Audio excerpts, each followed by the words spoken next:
Here in the home office, and you are listening to the Raiders Fan Radio podcast, taking that lighter journey into the dark side with Murf, Swag Jeff, and Michelle. She's got great hair. It's a little pink, it's a little purple, whatever it is. I'll tell you what, if I could grow it, I would sign up for that color today. So listen to her and the entire crew as they give you all the information on the Raiders on the podcast that benefits the One Nation Foundation. It's a great cause. It's a great pod. Tune in, turn it up. Here it comes, all that Raiders info and takes coming at you right now. Jackpot, baby. Raiders Fan Radio. Oakland, L.A., Oakland, Vegas, Raider Nation, wherever, forever. You got your old Uncle Mosh and Raiders Fan Radio from Murf's Man Cave, taking a lighter journey into the dark side. Sit back, put your feet up, pop a top, and enjoy the ride. Here we go! Look left, a leaking pass, touchdown! We miss you, we love you, and we'll see you in the Hall of Fame. When you have great coaches, then after you have great coaches, you get great players, you have a great organization, and you tell them one thing, just win, baby. Way up the middle, intercepted Piano at the 50, time running down, Oakland football, and I think Oakland victory. The Oakland Raiders have scored on the most zany, unbelievable, absolutely impossible dream of a play. Well, I love this team. I think this team can win. I think this team can win. You are listening live to Raiders Fan Radio. Take it away, guys.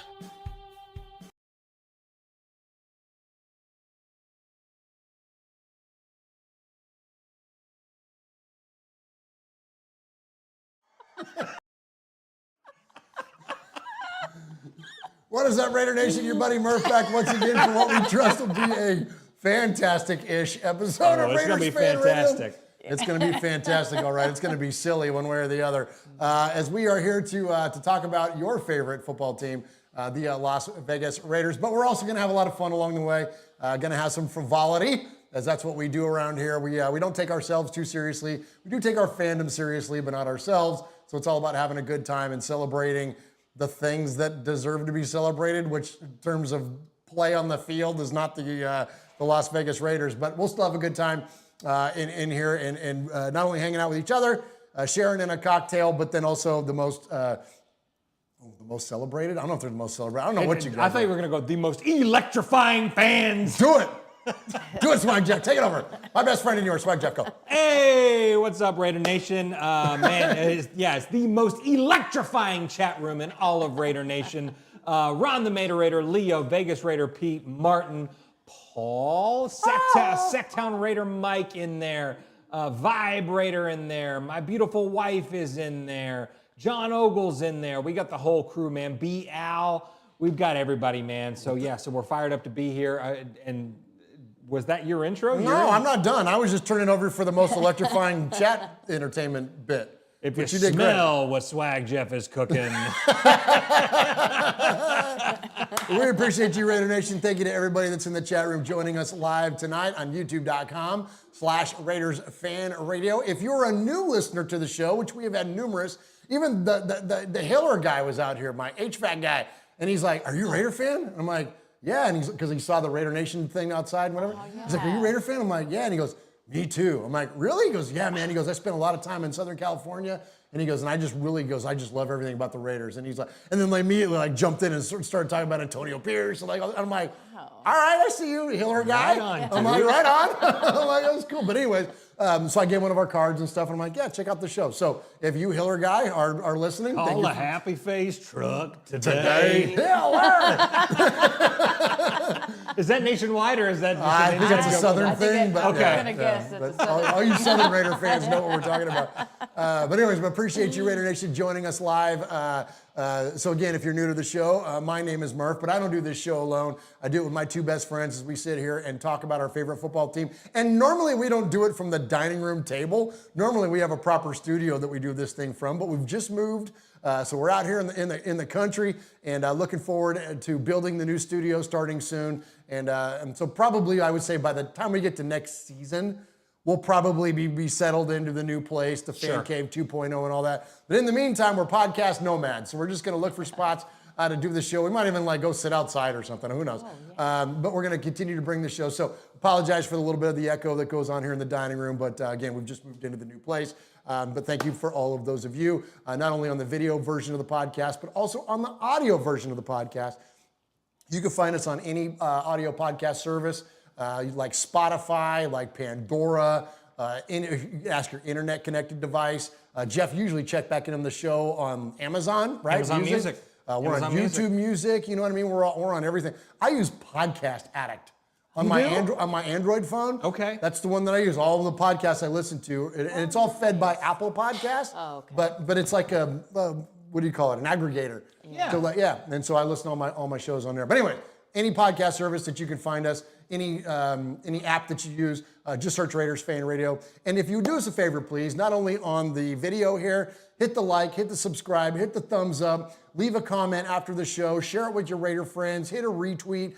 Help us with the video version of the show, but also on the audio version of the show. If you could leave us a review, leave us 5 stars, that'd be great. You left us 5 stars, but leave that review. 5 star. And then that reviews are important. Give us a little bit of interaction. Give us a quick shout out if you wouldn't mind, and we appreciate you. And don't be like that one guy that's like, "Hey, I checked into it, and they don't do live Raiders broadcasts." I'm like, bro, my name is not freaking Harry Ruiz. We don't broadcast the Raider games live, man. We're our fan show, hence the name Raiders Fan Radio. But anyways, thank you to all of those of you that are joining us live tonight. We ask you for all that, not to promote necessarily our show or build the brand of Raiders Fan Radio. It's all about the One Nation Foundation, which is our nonprofit, and we take all the advertising revenue, all the direct donations, anything that we get, merchandise sales, it's something you buy at TeePublic, All that money gets rolled up under the One Nation Foundation, which is our nonprofit, and we give it to Raiders-related charities like the Bolitnikovs, like the Max Crosby Foundation, like the good folks at Raider Dad. We can't do that without your support of this very show and these platforms, so that's where we ask you for that. Again, my name is Murf, and we do not do this show alone. I don't do this show alone. So let me first introduce you to the man that adorns the table over there. He is my best friend and yours. He is Swag Jeff. Finally! Wait a minute. I hit the wrong button. Wait a minute, hold on. Which one'd you push? I didn't push the one that shows you and talks about you yet. Hold on. Wait a minute, let me go, hold on. Pause, and here we go. Pause.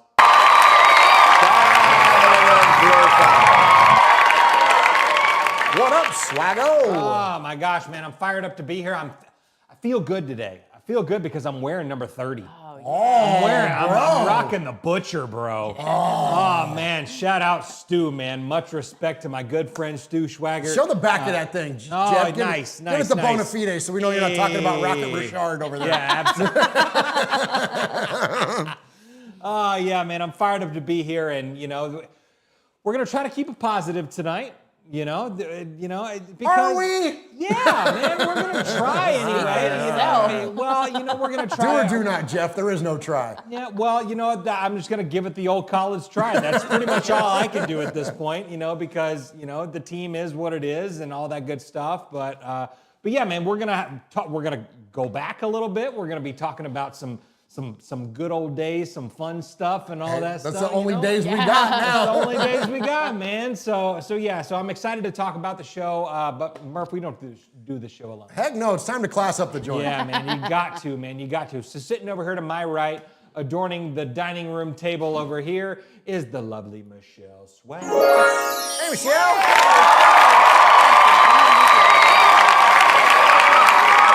I'm going to do my best. Yeah. You are? I'm going to do my best. I don't know.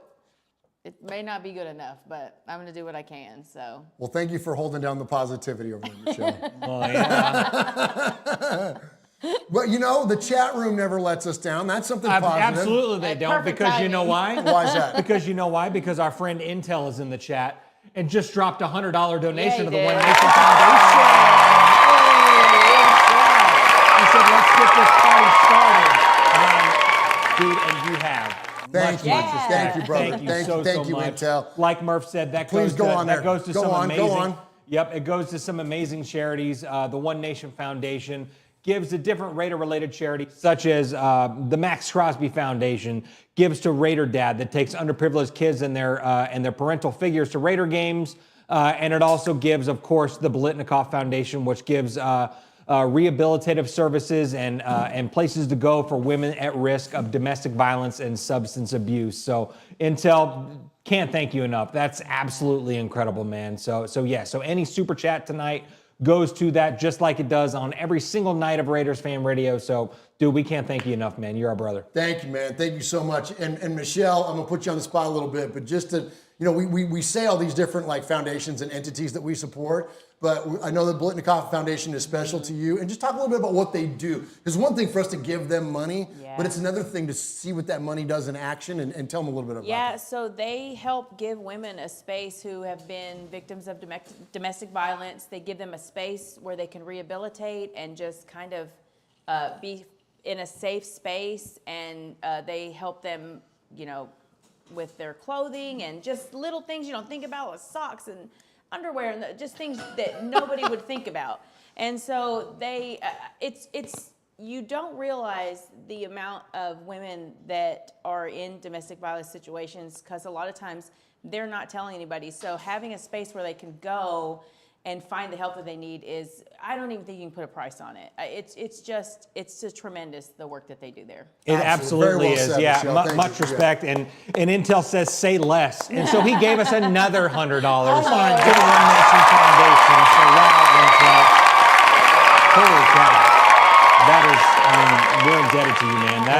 That is incredible. You are the GOAT tonight for sure. Wow. Thank you. Thank you. And Intel, I know we've sent you a whole bunch of stuff over the years or whatever, but please, once again, send Jeff an email, swag, SWAG, at Raiders Fan Radio, so we could get you a couple of T-shirts, or Yeah. you know what I mean. We'll get you some gear, man, from T Public and the One Nation Foundation and all that. That is incredibly kind, man. That generosity is not lost on us, and you know your generosity never is going to be a $2 donation. It is always highly appreciated. But when you see numbers like that, when you see two $100 donations come in, like that's insane, brother. Like thank you so very much, and we promise you it's going to go to a great place, as Michelle listed out there, the Bolitnikovs. So thank you again. So here at the top of the show, well, actually, we do a couple of things at the top of the show. We do all We're sorts going to have a lot of tops of the shows. For all of you out there that are like, when are you guys going to talk about the Raiders? I don't know. Whenever. At the top of the show. Yeah, that's right. Whenever. Hang in there and wait and see. What are we missing? What do you want us to do? Talk about Gardner Minshew throwing 50 passes and can't put the ball in the end zone and he's in the red zone? How many times are we going to beat that horse to death? There you go. So we'll get to it when we get to it, but I promise you we will at some point, because this show is, when it's at its best, it's Raiders adjacent, and we might just go off the rails tonight. Who knows? Because we're trying to save our sanity when it comes to this stupid Raiders season, the way it's going on. But here at the top of the show, we take our episode number and tie it back to something significant within Raider Nation. And this is episode number 353 of Raiders Fan Radio. And so, Swag Jeff, what do we have tonight? Absolutely, man. So for this episode, we're going back. How far are you going back? Way back. And it goes a little something like this. Hit it. So this one is episode is 353, and we're going back to one of our favorite dates on Earth, man. January 25th. Different Super Bowls. Bro, January 25th. I was going 22nd, 1984. Well, I'm going to January 25th, 1981. Whoa. Hey, so that is, of course, Super Bowl 15, where the Raiders are victorious and beat the shit out of the Eagles 27-10. And we're going to be highlighting the guy that should have been MVP. We already know. We already know who it is, 53. man. It is Rod Martin, man. Amen. So 10 friend. tackles during the game, leader on the field, and a huge part of the Raiders' win. He intercepted Jaws 3 times, dude. Yeah, he did. Absolutely, man. So it's 353. So 3 for 53. 53. Hey, 3 for 53. Shout out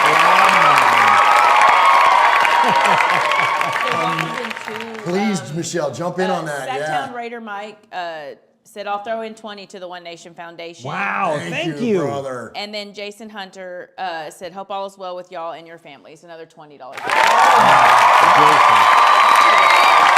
thank you so much.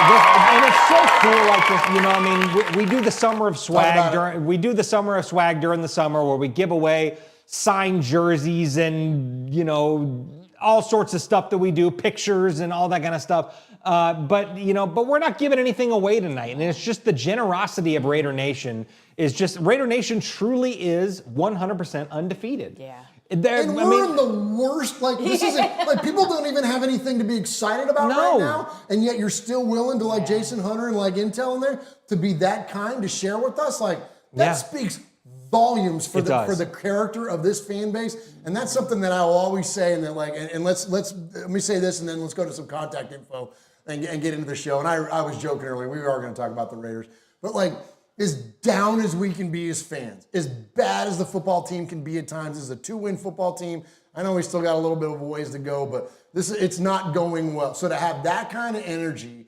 around the team, yet still we can get together with our friends as a community for, and rally around, you know, a nonprofit like the Raiders, like the One Nation Foundation, like that is that demonstrates the character of Raider Nation. Yes, we can be, you know, the bad guys and the villain big and bold, and we can be, but you can also still be kind. Mm-hmm. And you can also build up your community and share. And then when we say this shit is family and it's La Familia, we're not making that up. That's not just word, you know what I mean? Just throwing those things out there loosely and casually, man. Shit really means something. When Valerie helped me out with a test the other night, and we were sitting down here and talking on camera, and then I asked her, like, one of the things that, you know, what you know, since you've been kind of new to this whole Raiders thing, and like what is it? What are some of your you know, feelings about that and thoughts about that? And she was like, the dedication. It's the dedication, and it's not only the dedication to the team, it's the dedication of Raider Nation to itself. Yeah, that's what's badass. Yes, that's what births the black hole. That's what births, you know, the One Nation Foundation. That's That's where all this stuff comes from, man, is that it comes from the passion that we all have, not just for this football team, but for us as a fan base. That's why this show is called Raiders Fan Radio, because it's all about the damn fans, man. So I don't know, you want to say anything about that before you go contact one of you two? No, absolutely not. No, you said it all, man. So yeah, can't thank you guys enough. Much respect. Michelle, do you have anything? I don't. All right, so let's thank you very much. Let's hear from Uncle Mosh and see what he's got to say in just a second. Woo! Woo! Hey, Raider Nation! You got old Uncle Mosh here with an updated contact info. So sit up, zip up, shut up, and pay attention. You can call at 909-345-3346, or as Murf would say it, 909-345-3346. How about emailing me? You want to email me? Email me at show@RaidersFanRadio.com. What about reaching out to us on some of that social media stuff, Swagnex? Try Facebook at Raiders Fan Radio Podcast. The Twit at Twitter at Raiders Fan Radio. Insta something. Instagram at Raiders Fan Radio. The TikTok at Raiders Fan Radio. Twitch. Give it a like count. Anyway, Twitch at Raiders Fan Radio. Or if you don't like that, go to the YouTube. America, go to YouTube. YouTube.com/Raiders Fan Radio. Oh my God, if that wasn't enough, go to your podcast provider and search Raiders Fan Radio. Holy crap, that was a lot. Oh.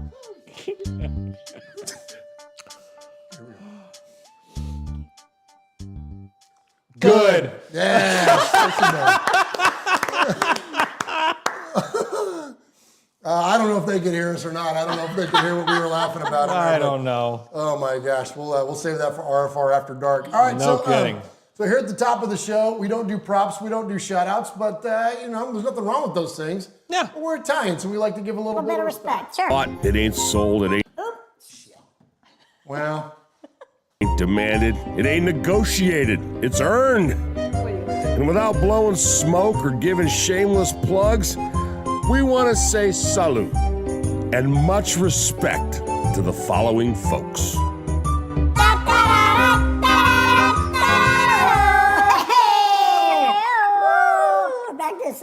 Back to some respect, man. Yeah, man, for sure. For sure. Are we high pitched right now? I'm pretty sure we're high pitched.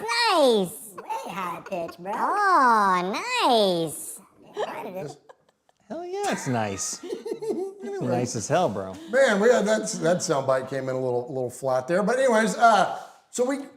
Hey, let me shout out the chat before we get into this. do, Jeff. Yeah, because we got a bunch of people rolling in here. More about them and less about us. Yeah, for sure, man. So Jordan Ford in the building. Martin, Captain Jack Rackham is in there. Hey, much respect, Captain Jack. Hey, Jack. Ana Diaz is in there. Paul.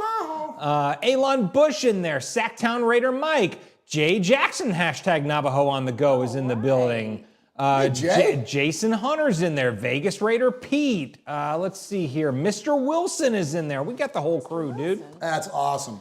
That's awesome. Appreciate all of those of you very, very much for joining us for this episode of Raiders Fan Radio. All right. So here at the top of the show, as I mentioned, we do respect. We don't do props. We don't do shout-outs. Nothing wrong with those things. We like to give respect. And this is kind of on the heels of a subject that we were just talking about. So I'm going to turn it over to you, Michelle, to go first. I think kind of perseverance seems to be the theme of our respect this week, yeah? Yeah, and it's so good to still see a lot of the regulars in the chat and just knowing how down bad we all really, I mean, this season has absolutely sucked. So the fact that Raider Nation is still, there's still going to be people going to the games and there's still going to be people at the tailgates and there's still people tuning in, that's huge to persevere through this. It would be so easy just to check out. So I appreciate everyone that's still hanging in there. Absolutely. Absolutely. Much respect. And, I would say this, Jeff, is that it's one thing to have we've had 2-14 in the past. We've had some losing seasons before. But there wasn't a lot of hype going into it. This is now the third time since we've been doing this show, this version of Raiders Fan Radio, we've been doing since 2016. So since this incarnation of Raiders Fan Radio, this is now the third season where we have gone into a season, and one was 2017, coming off the way 2016 ended. Sure. Derek getting hurt, and then going into 2016, especially the way that it started, because we waxed the freaking Titans. Sure. We waxed the freaking Jets. And then the Washington game happened on the road, and everything went to shit from there. Then you had 2022, where we were a playoff team in 2021. And then we gave our quarterback his best friend, okay? And we were riding high on the potential for what this Raider team was going to be. And I don't even remember what the freaking record was, whatever it ended with. But it was a disappointment. 6-11. 6-11. Yeah. And then now, here we are, coming into this season off of a 5-4 run by Antonio Pierce, all the offseason messaging of, ill intent, violence, physicality, pain, and yet the team represents none of that to this point. So this is a letdown that is up there with those other two. This is now the third time, and I don't know where I would rank what. I think 2017 might have been the hardest, because 2016, that Raider team in 2016 was pretty damn good. Oh my gosh. And the way that we started off 2017, it was like, oh shit, like this is back. for real. Yeah, and we then run all of it a back. sudden the locker room happened, whatever happened in that locker room, and it all went downhill. But anyway, so all that said, the expectation that we had this year, Jeff, I think that's what's been the toughest part for me. And to go back to the respect part of the perseverance, is that this is probably the biggest letdown we've had, one of them anyways, in 10 plus years. It's the biggest letdown I've ever had, for sure. I'm a newer Raider fan, been a Raider fan for about 6 years now. And yeah, it's the biggest letdown I've ever had. We were coming in, and it had the potential to be the biggest season. That's the hard part. And that's the hardest part, is that, coming off of the end of last year, the run that Antonio Pierce had, we talk about it all the time. We were there that last game of the regular season. All three of us were there chanting AP as we go in there and kick the shit out of the Broncos in the season finale last year. And we're like, holy shit. And we ran into Raider legends at the Mandalay Bay afterwards. And all of them are ranting and raving. Oh my gosh, this is the real deal. All this stuff. Even going into this year, look at the first game that we watched against the Chargers, and listen to what Tony Romo had to say about Antonio Pierce and this Raider football team. Don't be worried about the Raiders. They're going to be just fine. They're going to get back on track. They're going to this, they're going to that. And so we're like, okay, I trust a guy like Tony Romo to shoot straight with us. And, he knows what he's talking about. Everything's going to be fine, except that it wasn't. Except all this shit that wasn't fine. And now we're sitting here after week 11, 2-8, but Raider Nation still shows up. And they never won't. And they never won't, because like Ice Cube said, this song ain't about football. This thing's the real, this is deeper. This is La Familia. And we're always going to be here. Again, because you know what? We'll never lose a tailgate. No. We never will. Never been to a bad Raider tailgate. Never. We've been to some that are smaller than others, like that Broncos game. Sure. It was freezing ass cold out there in the middle of the freezing ass cold, desert. but Lot J was rocking. It was still a blast, man. We were still kicking it. We had this, Houston Raider Steve out there doing his donkey dance. And everything, you know what I mean? Like, it was incredible, man. Yeah. It was still great. And so, yeah, man, I'm with you. And I think that it ultimately, and I'll go with this, and then I know you got another little bit of respect to get to, is that's when we get to these points in the season, and this has already been a theme of this show, is about celebrating Raider Nation, and not about celebrating self, but celebrating this group and what we are collectively as a fan base. It's like, that has never let me down. Like, I've never been let down by a gathering of Raider fans. Now, that said, there are particular Raider fans that kind of rub me the wrong way at times on social media or whatever, and I'm not going to call anybody out, and it's not up to me to be a fan police, because you can be a fan however you want. But there are, just like you run into people that they're just whatever. But as a collective, never once have I been to a tailgate or a pregame get together or a postgame get together or anything that's had a collective of Raiders fans have I ever felt like, oh, that was kind of weird or whatever. No, they've all been awesome.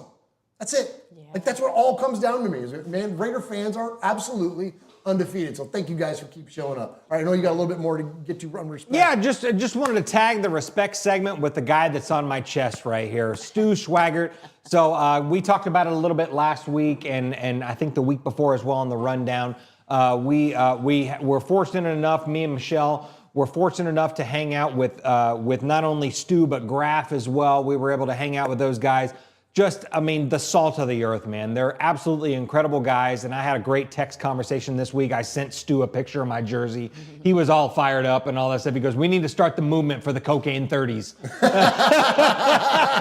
Which I thought was absolutely incredible, man. But love you, Stu. Much respect. And Stu wants to be on the show. So I told him, I said, so as soon as this studio is, because he wants to be here.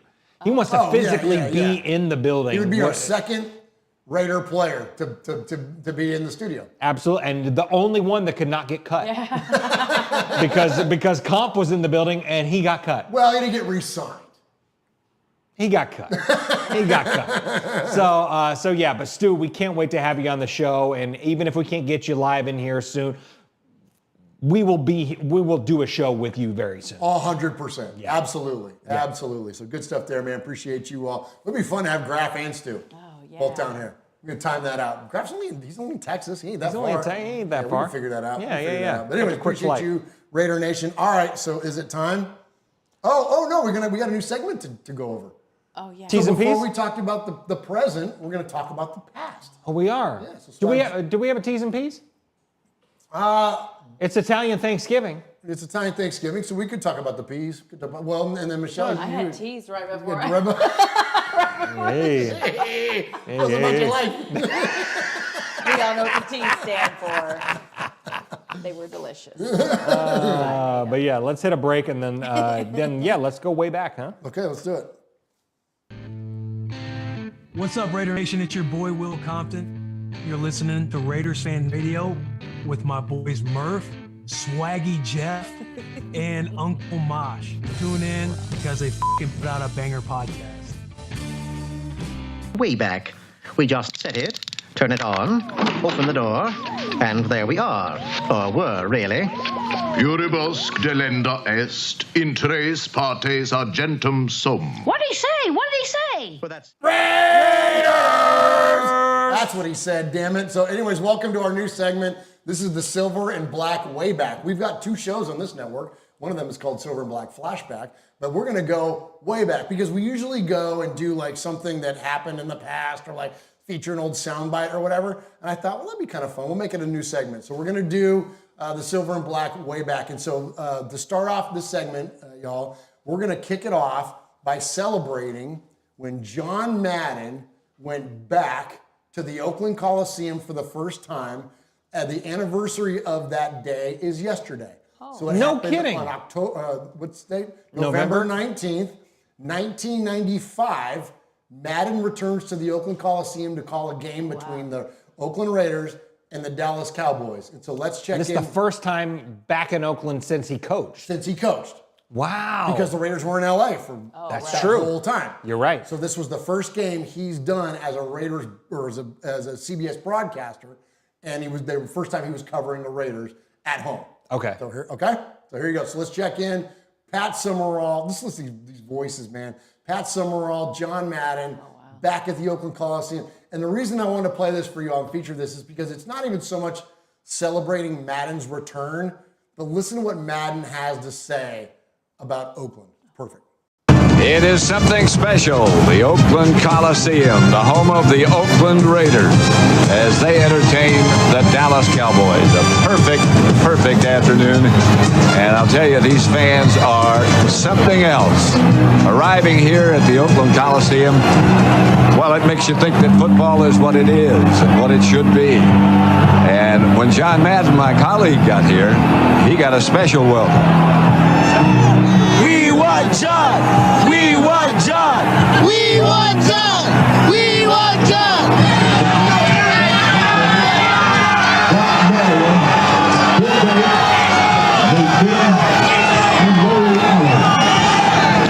You want want John, we got John. John, it has to be a special feeling for you to be back. There's no place I'd rather be today than right here. And, I always felt that this was the greatest place to play football in the United States. I thought we had some of the best games here, some of the best players here, and I knew we had the greatest fans here. I never felt that football should have left Oakland, and I'll tell you, they're back where they belong. Man, that gets me right in the silver and black heart, man. Hearing Madden say that, they should have never left Oakland and now they're right back where they belong. And I'm not going to turn this into a segment about lamenting, the Raiders leaving Oakland or whatever, because we all feel our different ways about that. I know we have a lot of Southern California Raider fans too that they feel that way about the Los Angeles Coliseum, for crying out loud. But that whole idea of that echoes a spirit that I think is still resonates so much with Raider Nation. And it's not about living in the past, and other teams as fans will tell you, like, the 90s was a long time ago. Well, it wasn't even the 90s. The 80s and the 70s were a long time ago, and you guys haven't won a championship since the Nixon administration, or whatever all the friggin' digs are that we've gotten as Raider fans. But there's something about that, though. There was a magic to it, man. And I know you weren't around for it, Jeff. Michelle, you were on the tail end of that, especially coming back to Oakland, But there was, like, even folks in the chat room there talking about, like, it's so nostalgic. And so I'm like, and the folks that want to dismiss that, it doesn't mean it never happened. Yeah. And there's something that just feels really good about hearing John Madden back in Oakland talking about Oakland being, where the Raiders should have been. Yeah. And so, I don't know. You guys got anything on that? Yeah, even being initially starting out as an LA fan, when they went back to Oakland, I thought that was so special. And I thought that that's where they would have stayed. So hearing that is almost bittersweet, because it's like they're not there anymore. And Sure. I hate that. But because, like I said, even being an LA fan, I thought I really loved that they went back to Oakland. I thought that's where the Raiders belonged, in Oakland. So Yeah. Well, here, hearing that clip and listening to John Madden talk about how special Oakland is to this franchise and all that stuff. It makes me so thankful that I was able to go to a game at the Oakland Coliseum before they moved away. Yeah. Early in my Raider fandom, was able to go and experience that. See a W, dude. And see a freaking W for sure, man. But I hold that near and dear to me, man, because, that's something, it doesn't matter where the Raiders wind up, they can never take that away from me. Absolutely. Absolutely. Good stuff. Yeah, good stuff. All right, we got one more to get to, another way back for you.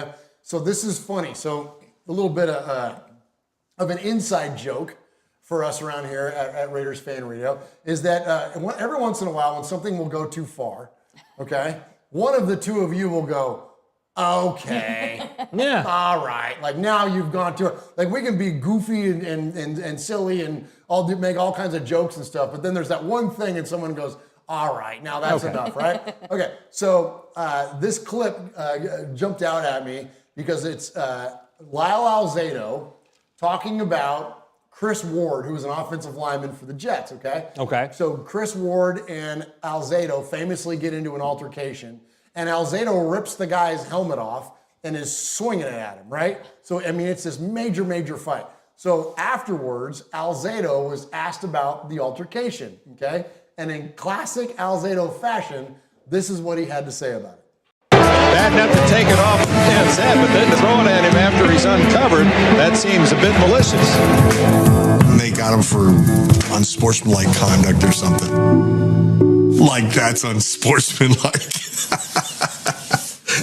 What about Chris Ward? What happened? I don't like Chris Ward. He's a big mouth. He's a hot dog. He runs his mouth. And if I had a chance to have him swallow his helmet, I'd have done it. Okay. Isn't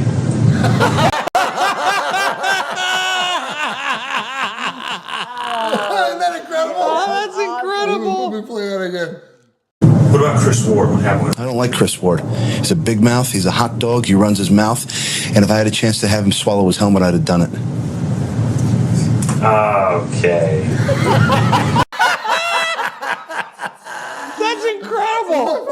Oh, that's so good. So, of course, I had to make that one of our new sound bites on the board. Okay.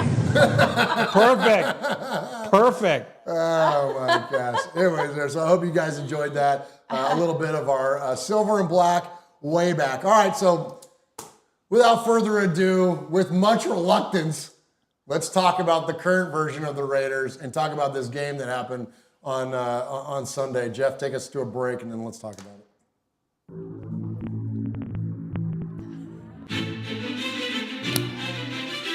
Patrick Claybon with NFL Network here. Hey folks, I know 3 things you might like. Do you like football? Do you like the Las Vegas Raiders? Do you like listening to things? I'll add a 4th. Do you like swag? Well, here we got Jeff, Murf, Uncle Mosh. This is Raiders Fan Radio.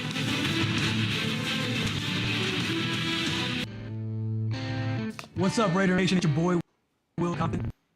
You're listening to Raiders Fan Radio with my boys Murf, Swaggy Jeff, and Uncle Mosh. Tune in because they fucking put out a banger podcast.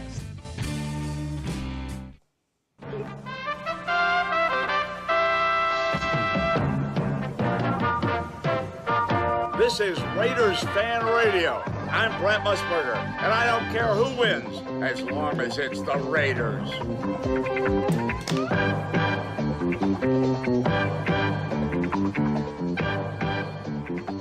All right, welcome back to Raiders Fan Radio. Before we jump into talking about this Dolphins game and some of the machinations, as the kids say, around the Dolphins game, Michelle, shout out the chat for us. All right. Who do we got in the chat room, and what do they got going on in there? All right, so we got Martin in there, Jordan Ford's in there, Sacktown Raider Mike, Paul, Five's in there. What's up, baby? John Lucas in there, Anna Diaz, Yo, Ron, Vegas Raider Pete, Leo. Let's see, who else? Let me go back here and see what we got. Did I say Jordan Ford already? He's in there.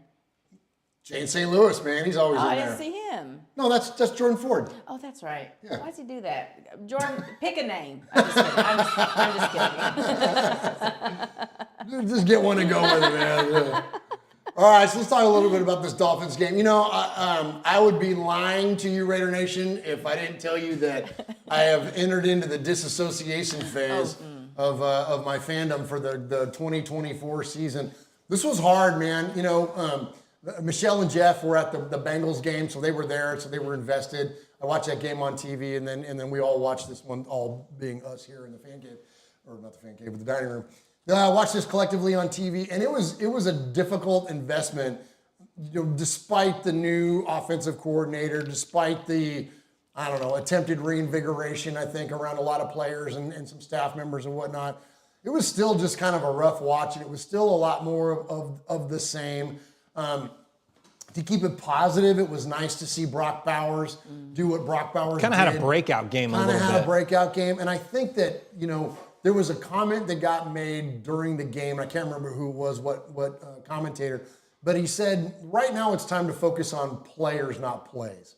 And I think that speaks volumes to what this team has gone through 2 different offensive coaching staffs of late, or really 3. When you go back to Josh McDaniels and then you go to Luke Getsy, I think that those were 2 coaches that were married to an offensive, quote, system. Whether you want to define that by X's and O's or just a theory or a way of thinking or whatever, it's this idea that a lot of times we'll get offensive and defensive coaches, for that matter, to say, okay, here's the way we're going to do it. And then you try to take all the players that are available to you on your roster and plug them in to doing your thing. So like a good example of that would be, all right, we were a power run team last year, saw Josh Jacobs and Zamir White excel in said power scheme. And then this year we switched to a zone blocking scheme, try to insert Zamir White back into that zone blocking scheme, and we can't even get 3 yards a carry. We got catfished by Zamir White.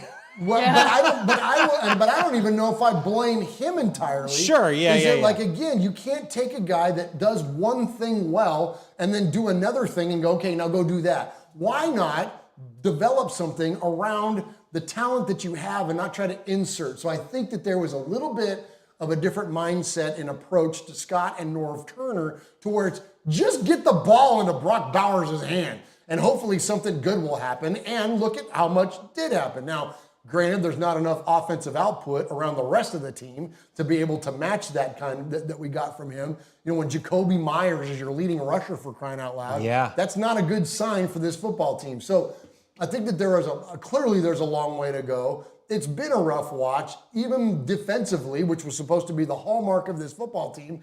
Even the defense is underperforming. And yes, I understand that we have a shit ton of injuries. And save me that, because I promise you none of that stuff gets lost on me. I understand that we are down Mike Epps.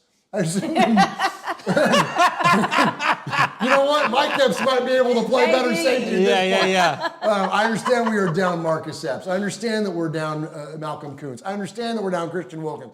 I understand at what point we were down Jack Jones and Jacorian Bennett. Like, you know, I get it, man. I totally understand that injuries. Nate Hobbs too. And Hobbs, thank you. I totally understand that injuries are a component. But when late on a play, when Jonnu Smith is 20 yards wide open, and you're in cover 0 and no one covers the tight end, I'm sorry. That is not a talent deficiency. That is coaching right there. Yep. And that's an indictment on Patrick Graham as a Totally. Okay, so there's plenty of blame to go around. But the whole point being, though, is that this team, once again, I don't even want to say they underperformed, but they underwhelmed. Because what was our expectation going into it? Do we expect that, like, oh shit, it's just going to all of a sudden flip on a dime and all of a sudden we're going to run up 30 and hold the Dolphins to 3 and whatever? And then last thing I'll say is this before I go to you, Jeff, just initial reactions on this, is that we heard Antonio Pierce say last year they were very explosive, but yet they made a lot of mistakes. I mean, even in this season, we saw them make a lot of mistakes. We were counting on them to make some mistakes, and they never did. Basically, and I'm paraphrasing, but that was the gist of the message, was that they didn't fail the way that we kind of expected them to fail. If that's your goddamn game plan, that you're just going into a game thinking like, all right, we can't wait for these guys to screw up so we can take advantage of it, instead of how are we going to beat them, instead of sitting around going like, well, okay, let's wait for them to do wrong so that we can capitalize. No, make them do wrong. That's Al Davis. We take what we want. We don't have what you give us. We take what we want. That's the mindset. And so going into this season, again, to go back to the being let down thing, like Antonio Pierce represented so much of what we thought reflected back on, and I'll save all these thoughts because I got a lot of them, on Antonio Pierce and the kind of the moving of the goalposts? Yes, thank you. Is that we thought he represented that mindset, and it's not there.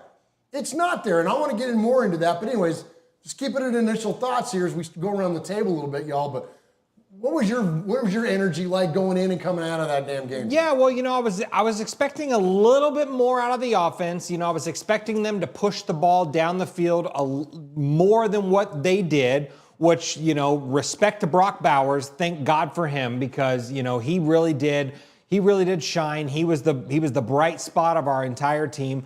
But the thing that really stuck out to me was that our defense could not get off the field. I don't think we saw the Dolphins punter all game long. I don't know. I don't think we saw them one time. They didn't get off the field one time. These long sustained drives, like, I mean, I can't fault, I saw a lot of people hating, Max Crosby's not, he's not getting the job done. He's not doing, but he's also on the field for 9-10 minutes of play time at one time. Like, this defense. Yeah, that one drive, it was like 8+ minutes. Yeah, there was the first 2 drives were 8 minutes plus. Like, dude, jeez. Like, I mean, what are we gonna do? Like, I mean, I think in the first half, each team only had the ball twice. Like, that's crazy to me, man. Like, the defense has got to do a better job. Patrick Graham has got to do a better job in putting these players in the position to get the defense off the field. Like, we've got to do that. Like, that was really what stuck out to me the entire game. I mean, obviously, my eyes went immediately to Brock Bowers the entire time. Just the incredible game that he had. All that stuff, much respect to him. But that defense, man, we just got to do better. Yeah, and I think even another Sunday where I had an art show, so I was able to go back and watch it knowing the outcome. Oh, good for you. You got to go back and highlight that. I didn't have to. It took about 6 seconds. Yeah, right. But I hear a lot of people that are like, it's not Norv Turner. What's the son? Josh? Scott. Okay. Yeah. He won't be here next season anyway. So Scott, don't need to burn those names into our brain. Yeah. But I don't want to give him any props because I could have stepped in on Sunday and fed Brock that's what they should be doing. Right, so right, like, yeah. I don't think anybody deserves any kind of extra props for, and knowing that Antonio Pierce said that is the most asinine thing I think a coach could say, not expecting expecting another team to falter instead of making them, is fire him then. Like, after saying that, I would be like, get your fucking ass from behind that podium and just go do something somewhere else. Because what the hell? It was, for even watching just the replays of stuff was frustrating. So, I don't know. Well, and there was some, one of my favorite follows on the X there is my buddy Sashi, right? And him and Momo go back and forth a lot of times and whatever. And one of the things they were talking about is how a lot of fans, like, they get married to an idea. And then when said idea doesn't pan out, they just want to die on that hill and not be able to admit when you're wrong about something, right? And so I think that's good advice. And Sashi's put it in the terms of, like, it's actually a sign of intelligence. So that's not like me trying to sit here and be intelligent, but I'm the first one to put up my hand and say, I was so dead wrong about Antonio Pierce. Like, it's okay to admit when you're wrong. And we've always said, when we get on these microphones, we're not here to be right about things. We're just here to share our opinion, and we're passionate Raider fans, and whatever it is in that moment, like, that's what's coming out of our mouth. And sometimes we're on and sometimes we're off, and we don't ever have nor want anybody listening to us to have the expectation that we got it all figured out. We're just some knucklehead fans. That's it, the end. Like, we're fans. Like, we're not insiders, we're not sources, we're not former pro athletes, we're not journalists, we're not nothing. We're just freaking Raider fans. That man had me 100% in the bag. I would have bet my mortgage and yours and sold one of my kids on the idea that Antonio Pierce was going to be successful as a head coach. And if Antonio Pierce was going to be at the Biletnikoff event, I told you earlier, I was going to get him to sign my arm so I could get it tattooed. Oof. Yeah, that's how in we were. That's how in we were. And how wrong we were. Oh. And the more this goes on, Michelle, and Jeff, the more that these communications go out, this moving of the goalpost, the misdirection, and it all started, and it should have been a red light or red flag, whatever, but it wasn't to me because I was so bought in. The first thing that jumped out was when he, in the offseason, said, we're not going to have a Band-Aid at quarterback. And then we had two. And it's been a constant of that going forward, is that things are said and stated, then not followed up on, and then not apologized for, and kind of pretend like, oh, that was never a thing. And it's like, that it loses, I have a lot of respect for him as a man, as a person, like, and a player. As a player, like, he's never done anything to me, so this is a personal thing. But as a coach, sorry, man, I don't have a lot of respect for him at this point. It's been enough. It's like, it was almost like last year, we got to a point with Josh McDaniels where it was like, all right, enough is enough. Like, I get it. We get it. We see it. We know what it is. It's been enough time now to establish what it is. So let's accept it for what it is and goddamn move on. And listen, it's not going to happen this season. And I think, and we'll get into it later, because I think there's a lot of machinations, is the popular term that's coming out of my mouth tonight. I think there's a lot of machinations amongst this Raider team that's going on behind the scenes and is not talked openly, and because of some words that we've heard from said people that are involved. But I think that the path is already laid, and I think that AP at this point is a lame duck head coach. Now, whether you want to, the Raiders aren't going to come out and say that, and I understand that there are some fans out there that are still bought in, and oh, it's the Dan Campbell example, which is not apples and oranges. No, yeah. It's not at all. Or the worst ones are the ones that want to tie it to race, which I've seen quite a bit on social media. It's like, stop it with that shit, man. It's like, this is the meritocracy. It's all about what do you do on the grass. That's his words. He coined that phrase. Resume on the grass. And the resume on the grass is not good. And when you have a failure to this level, there's nothing else to do but move on. And I think that we're going to see a drastic revamping of not only this coaching staff, but of this football team. I think we're going to see, I said this a little bit in the last show or two ago, we're going to see transition we've seen it now happening at ownership. We're going to see it at quarterback. We're going to see transition at numerous places in this football team. We're only still off a transition of cities, for crying out loud. We're going to see a transition for this football team that's inevitable. So you know what? Might as well do it all. Just lean into it. Other than like Sandra Douglas Morgan, Jeff, or somebody like that, where we, clearly the business side of the Raiders is better than it's ever been. So somebody like that, she's not going anywhere. You know what I mean? Maybe even Champ Kelly, likely not even going to Telesco, probably not. But after that, burn it all down, man. Yeah, absolutely. Well, you start to see, and of course, the guy at the gate right there is friggin' Mark Davis, and you saw videos, appear on social media and stuff. He's not happy. You saw him in the press box during the Dolphins game.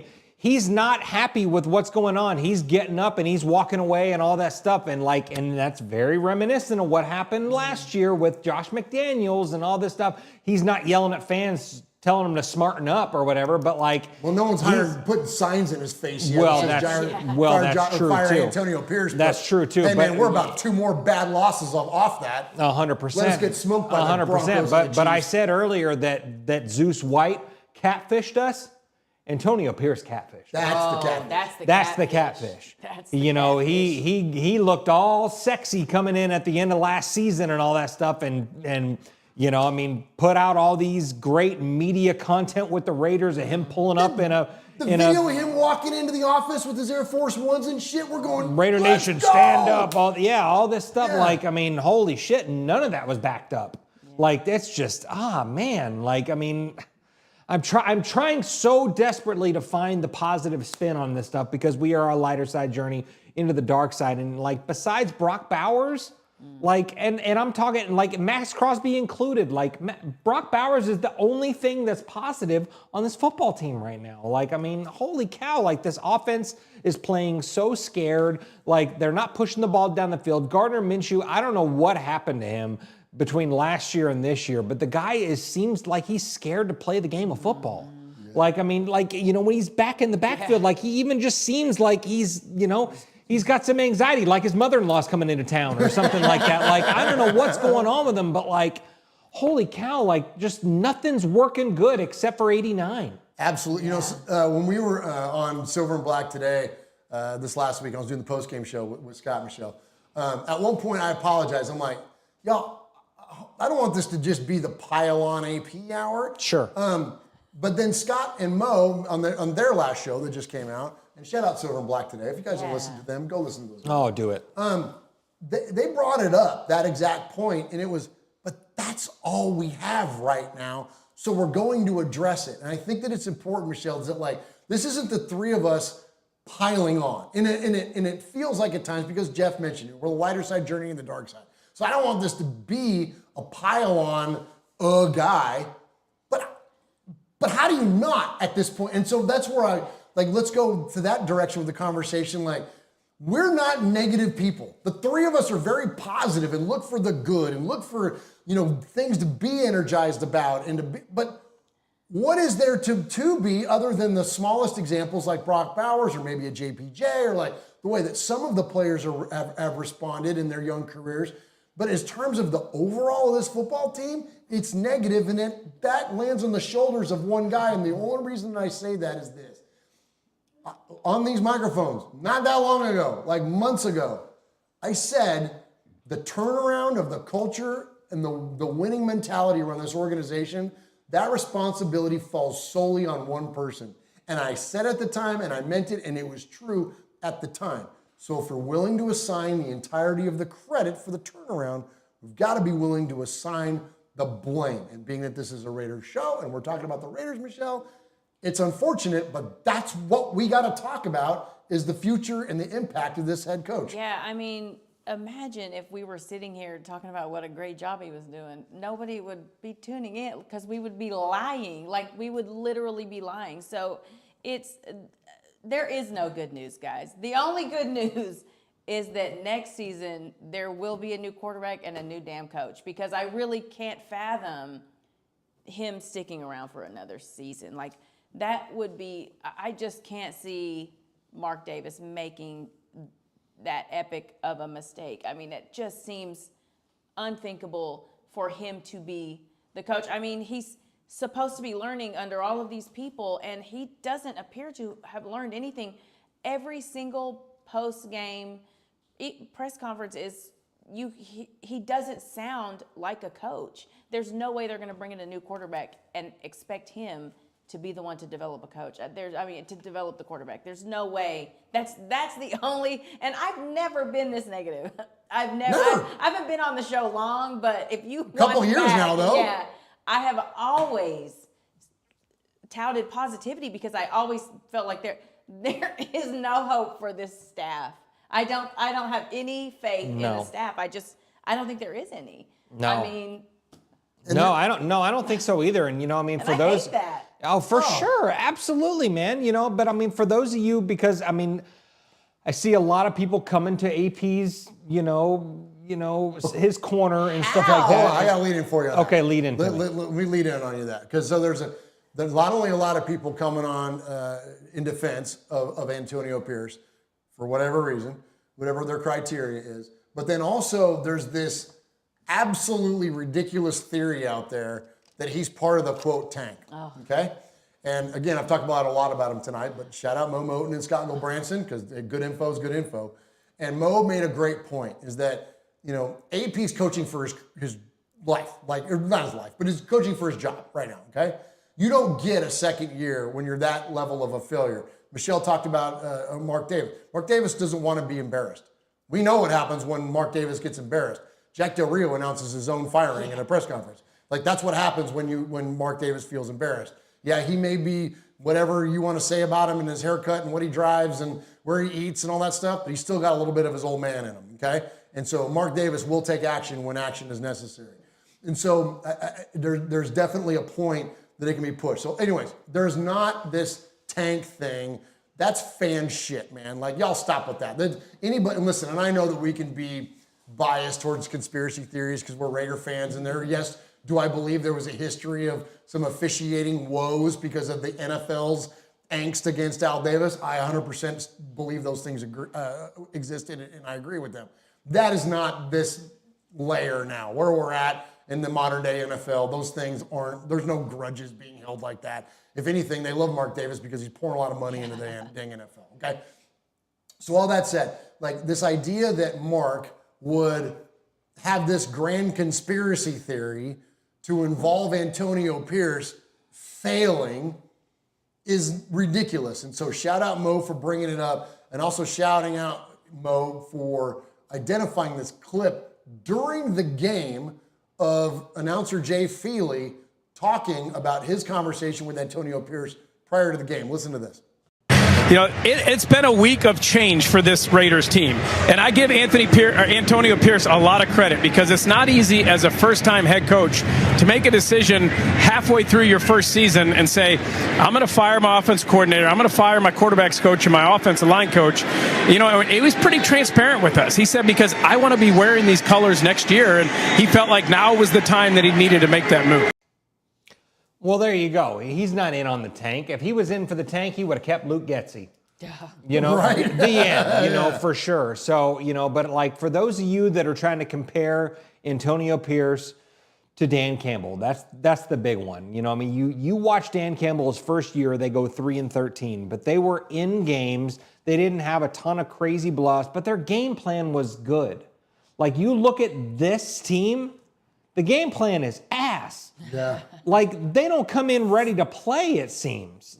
So I just don't understand why, there's so many injuries, and Kuntz is out, and Hobbs is out, and Wilkins is out. Excuses. Let's quit lowering the damn standard. Exactly. The standard is commitment to excellence. And if we're not doing that, who gives a shit? Sorry, I'm cutting you off. But that was essentially the point that I was trying to make. Don't lower the standard. Why are we constantly apologizing? Why are we lowering the standard for Derek Carr? Why are we lowering the standard for Al Davis? For Antonio Pierce? Why are we lowering the standards for these players? No, it's commitment to excellence. It's the greatness of the Raiders is in its future. It's pride and poise. It's all those things. Why are we lowering those standards to make apologies for players and or coaches? Exactly. I'm over that shit. Exactly. No, we heard that from Wayne Mabry when we talked to Wayne. Yeah. The standard is the standard. It doesn't lower for anybody. Yeah, and you don't lower it. No, and you don't lower it at all. You look at a play, look at the Jonnu Smith touchdown.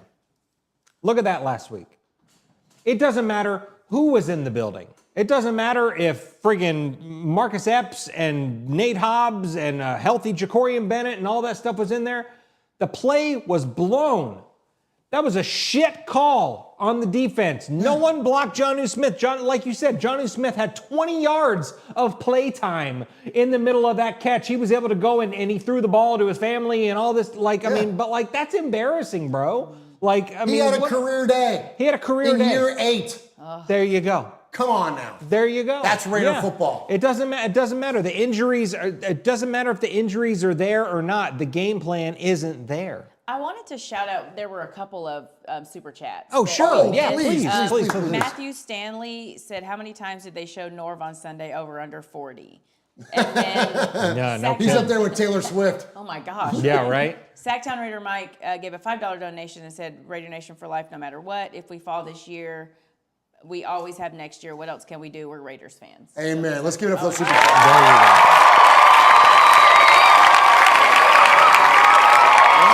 You're great. It's time they were a ways back though, so I wanted sometimes they go away. They disappear. Yeah, no, please do. No, I don't want to talk about this Dolphins game anymore. I don't want to talk about it either. I want to talk about, you know what? Like I just said, the greatness of the Raiders is in its future. So let's talk about the future of the Las Vegas Raiders. Jeff, hit a break for us, and then let's do that. Hey, this is Pete Koch, former Los Angeles Raider. Yeah, back in the old days, baby. And you're listening to Murf and Uncle Mosh, who happens to have the same hair as me. Check it out, Raiders Fan Radio.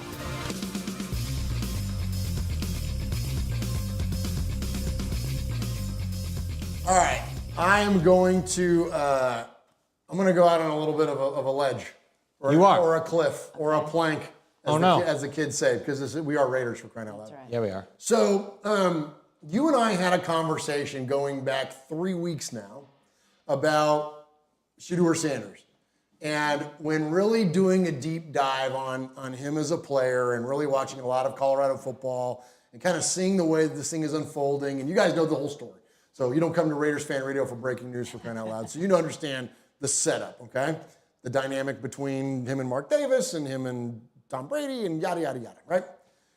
So I started to lean into this line of thinking that, okay, Cam Ward is up there in terms of, talent at the top of the draft. Everybody's all in for us drafting our future quarterback in this draft. And then almost an offhand comment, as you and I are sitting there talking, and I said, yeah, because, him and his dad, when they come over to the Raiders, and you stopped me and you're like, wait a minute, you think he leaves Colorado? And I was like, yeah, that was my default thinking, was that Dion went to Jackson State with his kid, he went to Colorado with his kid, and then he'll come to the Raiders with his kid. Now, at the time, I wasn't thinking necessarily of a head coach. I was thinking, call it offensive assistant, call it QB coach, call it whatever, consultant, or just whatever, just being in the building to align with his son's development as an NFL player. And anybody that's been listening, let's listen to this show for those past few weeks, I'll save you the big rant, but the idea of the setup is, this is not the Mannings, this is not the Elways, this is not a dad that's going to angle for his kid to get into a favorable situation. This potentially could be a dad who's a Hall of Famer, for crying out loud, a Hall of Famer of Hall of Famers, and an accomplished head coach in the collegiate ranks, to get his son to a team to where he can elevate them. Because he knows it's one thing to go into a winning already franchise, it's a whole nother thing to resurrect one. That's a whole nother different level of value and exposure. And as Dion famously says, when you look good, you play good. When you look good, you feel good. When you feel good, you play good. And when you play good, they pay good, right? And so where are you going to get paid better than in Las Vegas if you friggin' resurrect the Raiders, right? So anyway, point being though, is that I think that there is a lot of synergy and sense being made to Dion and Shedeur coming over to the Raiders. So made that offhand comment, and then it kind of built last week, because then it was like, oh wow, like, okay, maybe there is a world where that could happen. Dion wants to potentially coach at the NFL level. And then here we are, 3 weeks in, as of today, this clip surfaces. I don't know if you've heard this yet, Michelle. This is Dion on with Ice Cube, the president of RaiderNation, for crying out loud, talking about this exact very fact. This might have been one of the more prophetic things that I've ever landed on, and it wasn't even intentional. It wasn't even meant like to be a bold take. But at this point, it's kind of leaning that way. Check out what these did. I'll tell you this, RaiderNation. You listen to what they have to say and tell me what your thoughts are. What would you do? You in my situation. Help them get to the next level Okay, any way I can. I'm gonna do that. Yeah. But should it go past that, or? What do you mean past that? Let him go to the NFL, continue to coach his son. Hey, come on now. Why not? Especially if it's in a Raider uniform.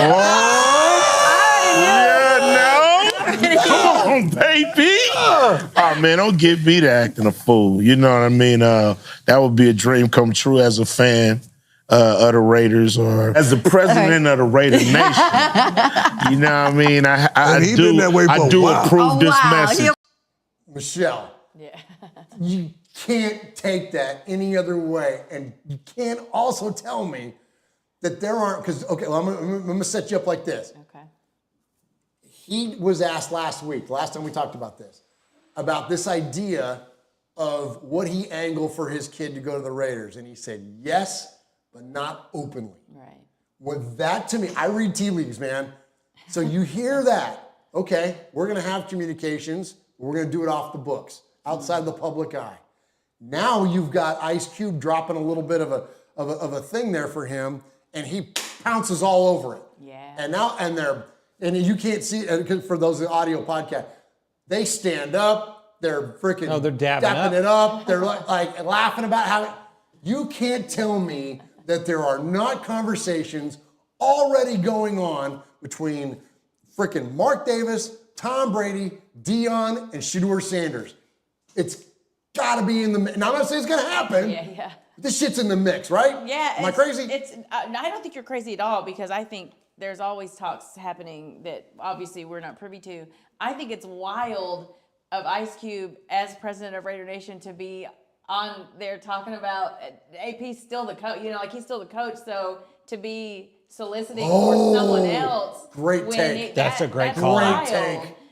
So that's when I hear that, I'm like, oh man, that's kind of wild, because he's clearly given up. He's out on AP. He's out on AP, or he wouldn't be talking He sits in the booth with Mark Davis. Yeah. This is a guy that's not detached. Right. He ain't just a fan. Right. He may be president of RaiderNation, but this guy is connected. Yeah. Yeah. So that's kind of just wild that he's, I wonder if he knows something. He can't not. And that's what I'm saying, man. You can't, you hear things like that, and you can't tell me that there isn't already been some root in that. And again, there's a lot of variables, man. And I would encourage you, RaiderNation, don't go into these games worried about the draft. Whatever. You do whatever you want. You fan however you want to fan. But for me, I don't think about the draft. I just think about the day.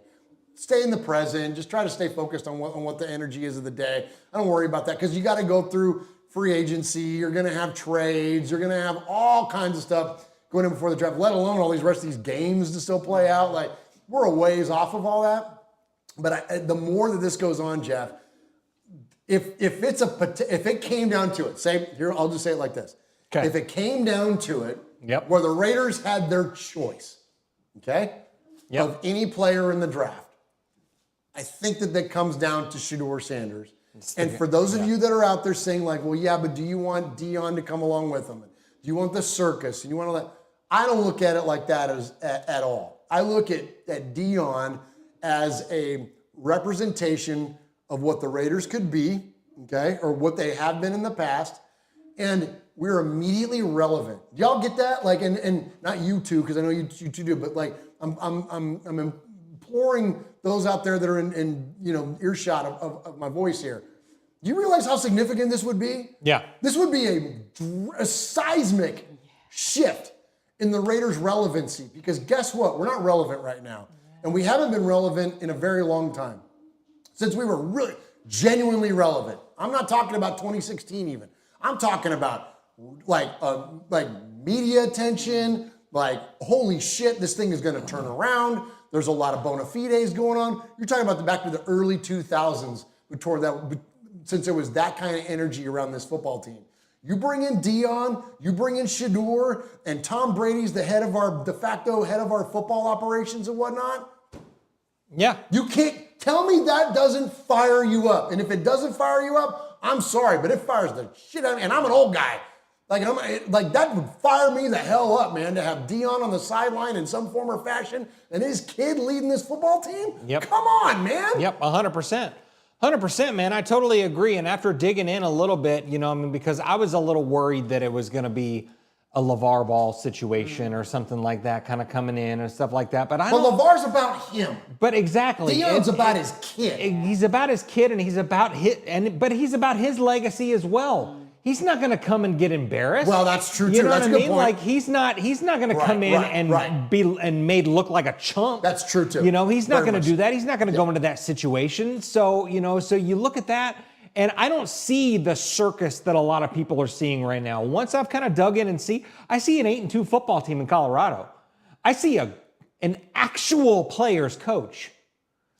A guy that doesn't coin himself to be a player's coach and then not back it up on the field. I see a guy that is actually a player's coach that comes in and gets a job done and fires his team up and all this kind of stuff. Holds them accountable. To and stuff. themselves. 100%. Like that. And then I see a guy that, if he's hired, what's his name?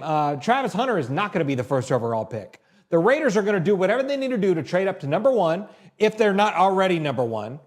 Shador Sanders is going to be the number 1 overall pick in the NFL draft next year. You think so? Yes. If the Jaguars hold the number 1 pick, they ain't taking a quarterback. They'll trade back to 4 or 5 with us. The Titans, I think they'll trade back to 4 or 5 with us. You think they're going to stick with Levis? I think they might. I think they might give him another shot. We need to hope that Levis balls out. Yeah, right. Yeah. Oh, we need to hope. Yeah. He's getting better. He's getting a little better. He's getting a little better. He's getting a little better. But I'm telling you, man. Who's the other team? Shador, Because we're 4th. Who's the 3rd one? The Giants. Is it the Giants? Yeah. No, Giants and Cleveland. And they're both going to take quarterbacks. They're both going to take quarterbacks, so those aren't the partners. So it's got to be one of those. It's got to be one of those 2 guys to trade up. If we're not the number 1 pick, we're going to have to trade up with one of those 2 teams. Can you imagine if we freaking pull Shador? We're going to pull Shiloh, too. We're going to get all the freaking Sanders. I'm telling you, man. Barry's coming out of retirement. There's all the Sanders, man. Exactly, man. But I'm telling you, you tell me that Deion Sanders might be our head coach next year and he doesn't have both of his kids playing for the Silver and Black? Come on. Come on, Michelle. Come on. Yeah, and Doesn't that feel like fun hype, like something you can get down with? It does. So did Antonio Pierce, though. So that's very true. Wet blanket over there. I'm being real. But I also think that Deion understands more the difference between being a player's coach, a friend, a mentor. Like I feel like he has a better hand on still being a coach and not just being yes, we're just players, it just sometimes feels like Antonio Pierce, not that he's like afraid to coach, but like just doesn't seem to have the structure that even men that play football need, not just college kids. Like everybody needs structure. You can't just say, take the week off and then, it just seems like he has a better hand at that. The question is, in our division specifically, we have Andy Reid, we have Harbaugh, and Sean Payton. We need a coach that's capable of standing in the ring with those 3 guys. And I don't know who is, because I don't know a whole lot of the other coaches that would even be available. But I mean, that's what they're gonna. And of course, with Tom Brady, I feel like he is gonna be in the ear of Mark Davis, and I think that's gonna be really good because I think he has a handle on what the team needs as far as their head coach you know what? to compete with those guys. I think you make an incredible point right there, Michelle, and that's something that I think that we could lean into. Is that you're right? You talk about 3 big time head coaches, right? one of the best in Andy Reid, right? Freaking Harbaugh, the captain of resurrecting franchises. And freaking Sean Payton, who's got a ring and apparently has his quarterback and the Broncos on the return. And sadly, they're going to whip our ass this weekend, right? So you've got a highly competitive division already. You've got, I don't want to call them all iconic, but borderline 3 iconic guys in the building. All of them have quarterbacks, okay? So when you look at it, you think Dion is intimidated by those 3 guys? Hell, he ain't intimidated by nothing. No, that's He a ain't challenge intimidated by to nothing. meet. And that's where I thought Antonio Pierce was. I thought, well, this guy ain't afraid of anything. He took the freaking 9-7 Giants, led their defense, and took out Tom Brady in their undefeated season. You think he's going to be intimidated by anybody? But guess what? He is, and he was, because all the things that we heard, all this aggression and all the things that we saw him do when he was coaching for his job last year, now that he's got the gig, he doesn't do any of it.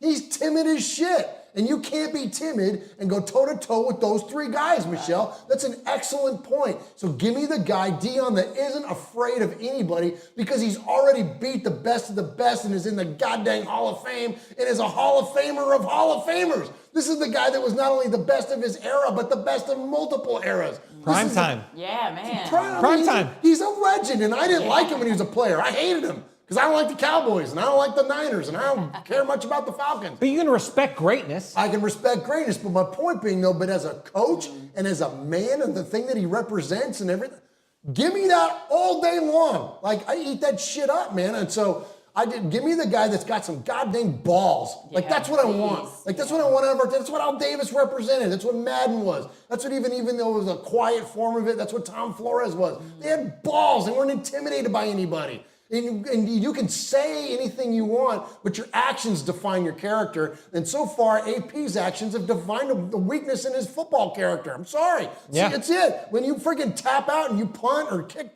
threes and all the shit that he's been doing, like that's some weakness. I don't want, no. And I'm not saying go all crazy, go all analytics and go all Brandon Staley and go for it on 4th down inside your, on your own 20-yard line. I'm not suggesting that, but I'm suggesting that when you go out there and if you're going to lose with some goddamn balls. Rough them up, man. Like, let's see some energy out of this. All that stuff that was preached is not there. And I think that we could find that back with a guy like Dion, man. I really do, man. Yeah. I'm starting to lean more and more into this idea, and it may never happen, man. But in terms of conceptually, tell me a better scenario. I don't know. Go ahead.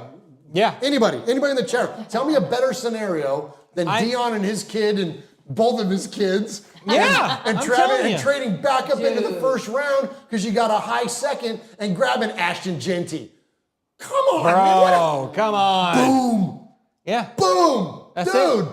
That's it. 100%. Yeah. I mean, 100%. I like that situation 100% more than the other one that's bouncing around the internet right now with Mike Vrabel, which I don't hate that either. I don't hate Mike Vrabel either, but he's got to cycle through offensive coaches. He sure does. Yeah, I That's see the a lot. downside of Vrabel. And we love Is Vrabel. it Dabble? Is the guy that they're kind of talking about might be his offensive coordinator, whatever. He's going to get fired. Yeah, I from the don't know, Giants. but I think the point of the matter that we're trying to make here is that none of these plans include Antonio Pierce. Right. Like it's been made pretty clear that this guy was a hell of a linebacker and knew how to fire his team up. And that's what we saw last year. Yeah. That's all that we saw. We saw a linebacker that knew how to fire up his team and play on emotions for 9 straight weeks. And then when push comes to shove, he's just not the guy for the job. I love him.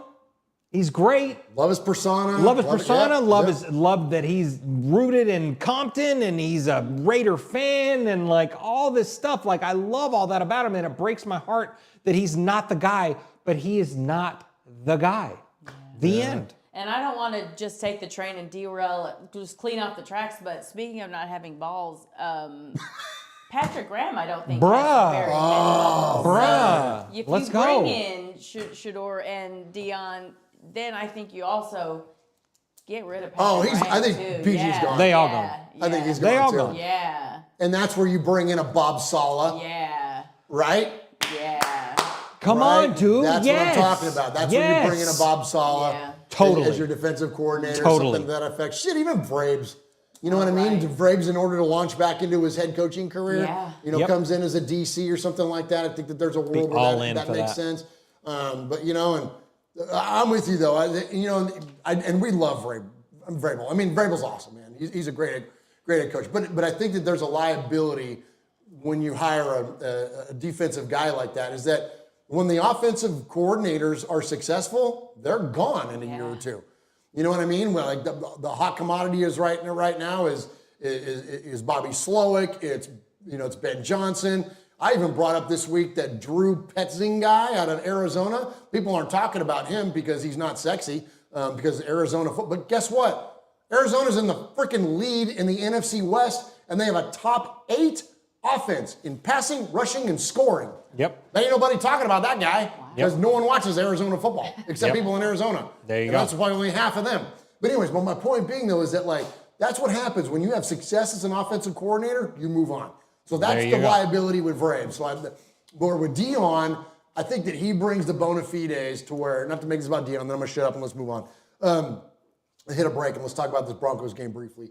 But I think that when you bring in Dion, when you got Tom and you got Dion and you've got Shador, that is going to be a highly attractive position for an offensive coordinator. Truth. You know what I mean? You could almost see somebody being willing to make a lateral move. I'm not saying Ben Johnson's going to have the pick of the litter. He's going to be a head coach next year. But you might see one of those, bring up that guy like Drew Petzing again, as an example.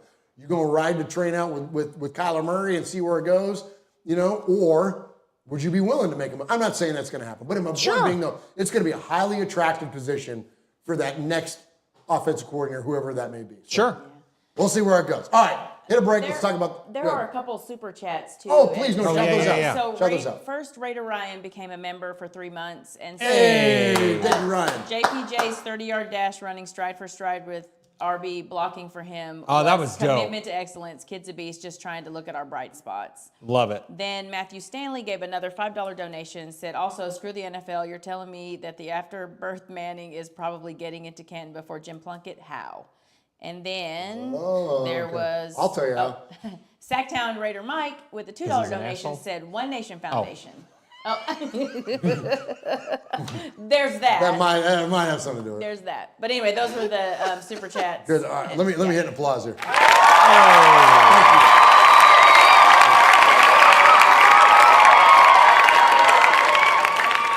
All right, you want to touch on the Plunkett thing real fast? Touch on it. I don't think Jim Plunkett's a Hall of Famer. Okay. I know he took 2 Raider teams to Super Bowls and won. I think that he has a highly questionable career outside of the Raiders. And I think that he had Marcus Allen and an incredible defense back in an era when defense and running the football won championships. You talked about it at the beginning of this show. Rod Martin had 3 interceptions in the Super Bowl. And yet Jim Plunkett was named the MVP of the Super Bowl. And a majority of his passing yards came on 1 pass to Cliff Branch and another one to Kenny King. And that's what I'm saying, that when we consider Hall of Famers, I'll give you my criteria and then we can move on. When I look at Hall of Famers, were you the best at the time in which you played? Okay? That to me is the ultimate evidence. So when we look at Kenny Stabler, even though he finished with more interceptions than touchdowns, was Kenny Stabler one of, if not the best quarterback in the time in which he played? The answer to that question is yes. The answer to that question on Cliff Branch is yes. That's why he's in the Hall of Fame. The reason that Lester Hayes is being considered for the Hall of Fame is because the answer to that question is yes. It was him. It was Mel Blount. It was this handful of people that were the best cornerbacks in the NFL at the time. Was Jim Plunkett the best quarterback in the NFL in the time in which he played? You got a shrug doesn't count. I'm just saying, it's Roger Staubach. It's like there are others that were around during that time that were the best. People like to use the thing to even, again, talk about him again on Scott and Moe's show. They were talking about Joe Namath. And they were like, well, Joe Namath is in the Hall of Fame before Jim Plunkett and he had better stats. Well, yeah, but was Joe Namath one of, if not the best quarterback in the time in which he played. Yeah, he was a peer of Kenny Stabler. He was. Terry Bradshaw. Like, those were the guys that were the best. That was never Jim Plunkett's story. I think Daryl LaMonica deserves to be in the Hall of Fame. 100%. Way more. Come on, Way preach. more. Way more. As Graf would say, talk that shit, Jeff. The Mad Bomber. 100%. The Mad Bomber deserves to be in the Hall of Fame before Jim Plunkett. I agree. The end. The end. Because it's like Daryl and Lester that, to me. Because and that's maybe the George criteria. Atkinson. Because that's the criteria that you just said. Were you the best at your position in the time in which you played? In the late 60s, Daryl LaMonica was the best quarterback. You take Daryl LaMonica out of the 60s and put him in the 2024 season. MVP. The end. The end. Escapability, monster arm, accuracy. Come on, dude. I agree. Yeah. I agree. Yep. All right, I want to get a lot of heat for that one. I know every time I bring up Plunkett, I always get heat. Good. Post that entire segment on your X there, pal.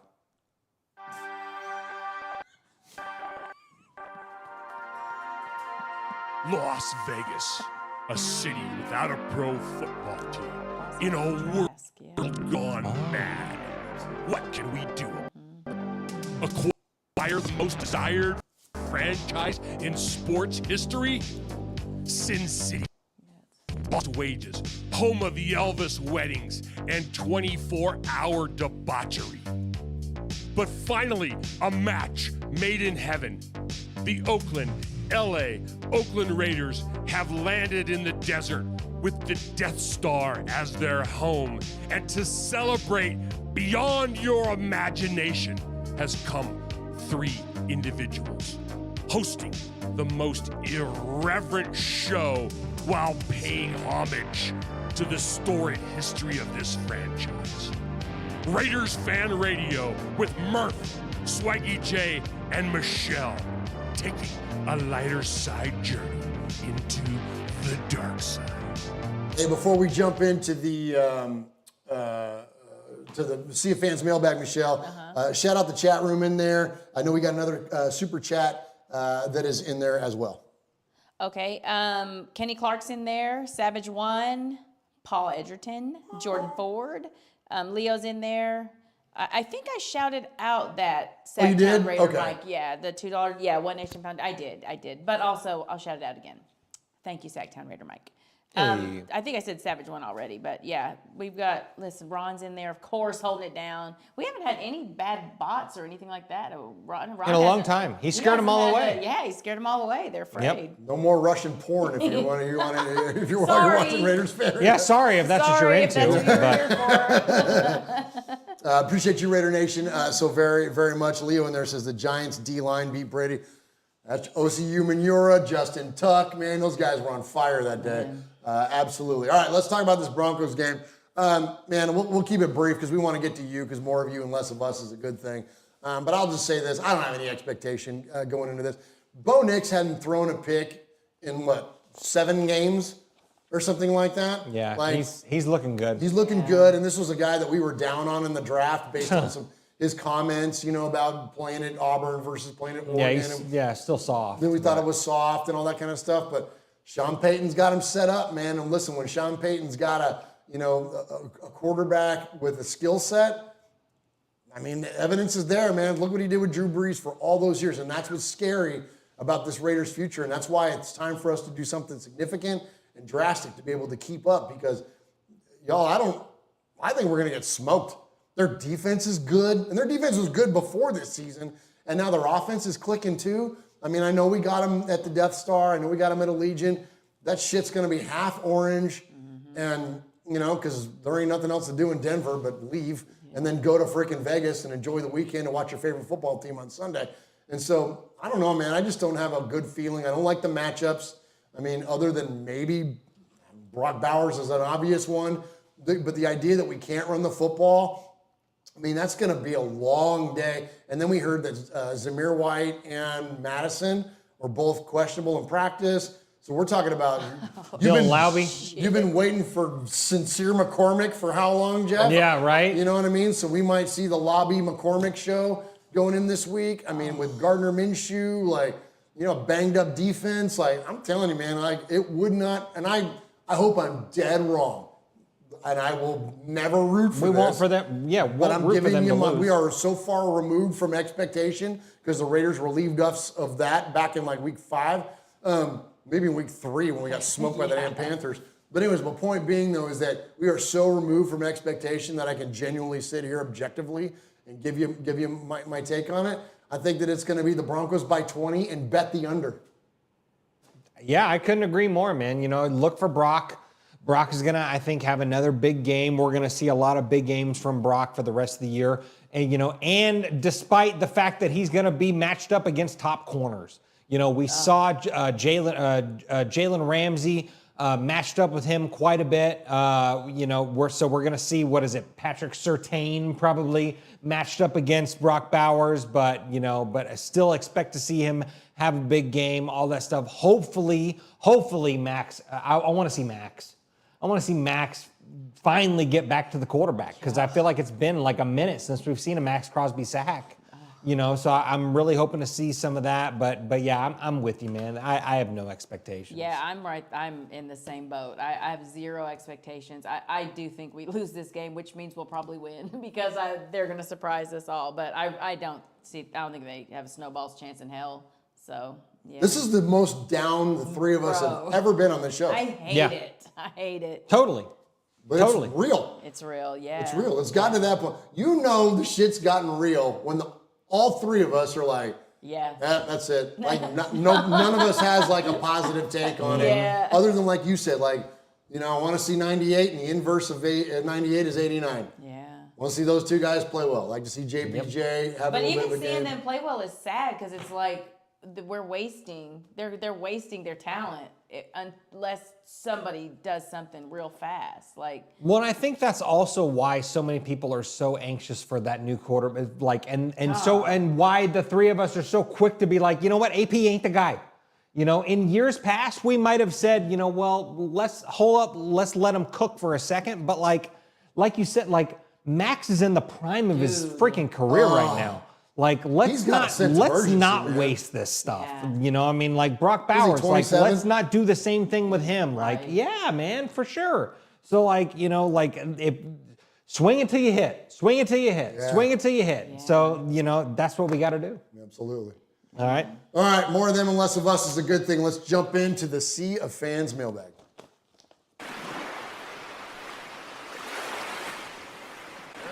Fading, looking. He's under the gun. He's tied, he's thrown.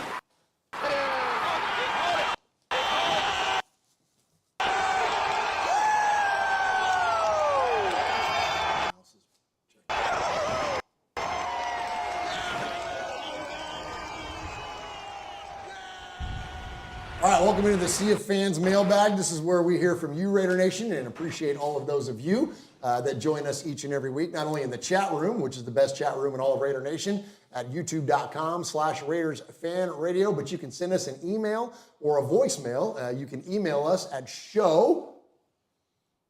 Okay. That is SHOW. Let me slow it down. SHOW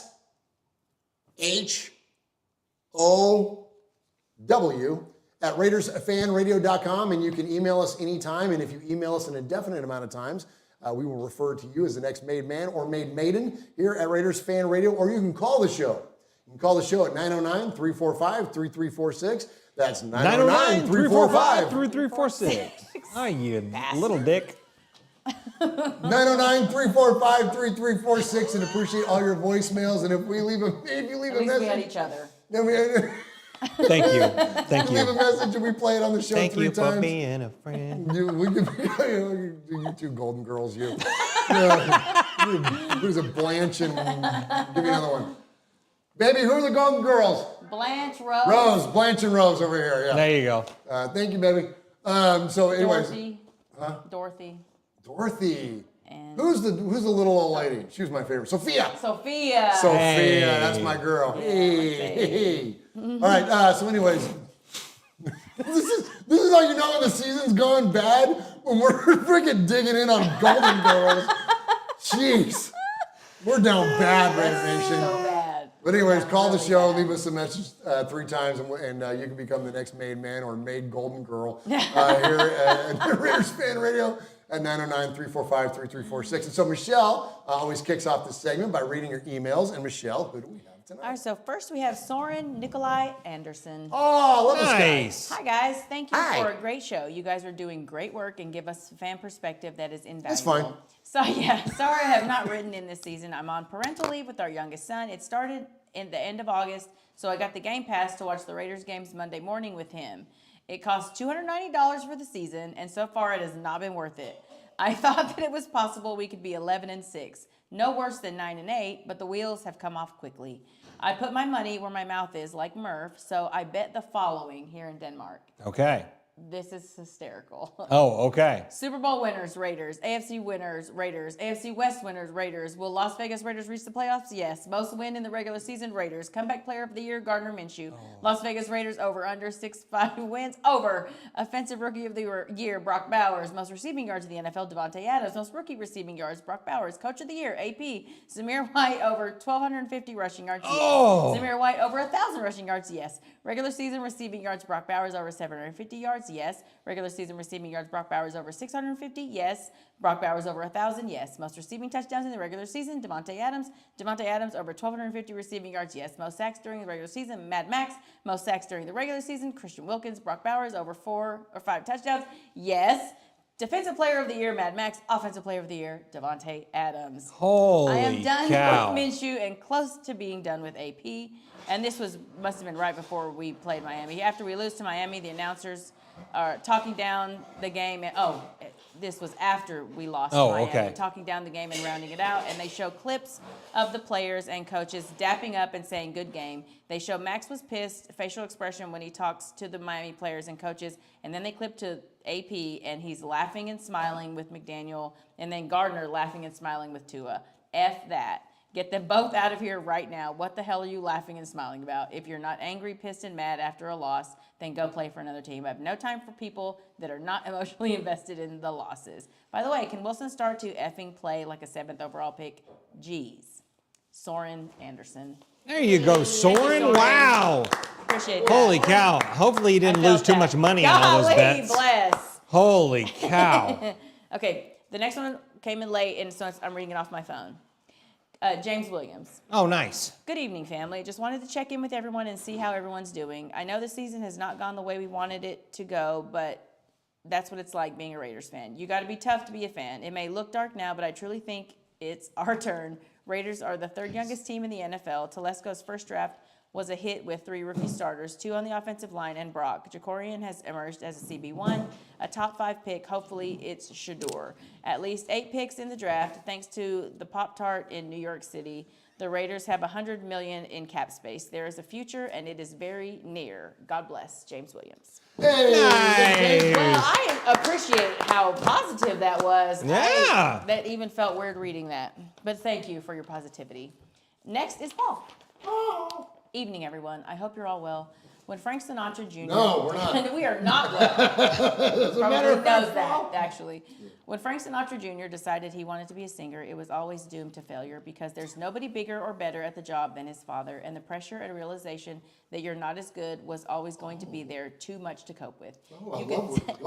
You could say the same for someone like Julian Lennon, and I'm sure there are other examples of trying to follow in illustrious footsteps, but not having the talent to do it. And I can give you an easy one now. Step forward, Mark Davis.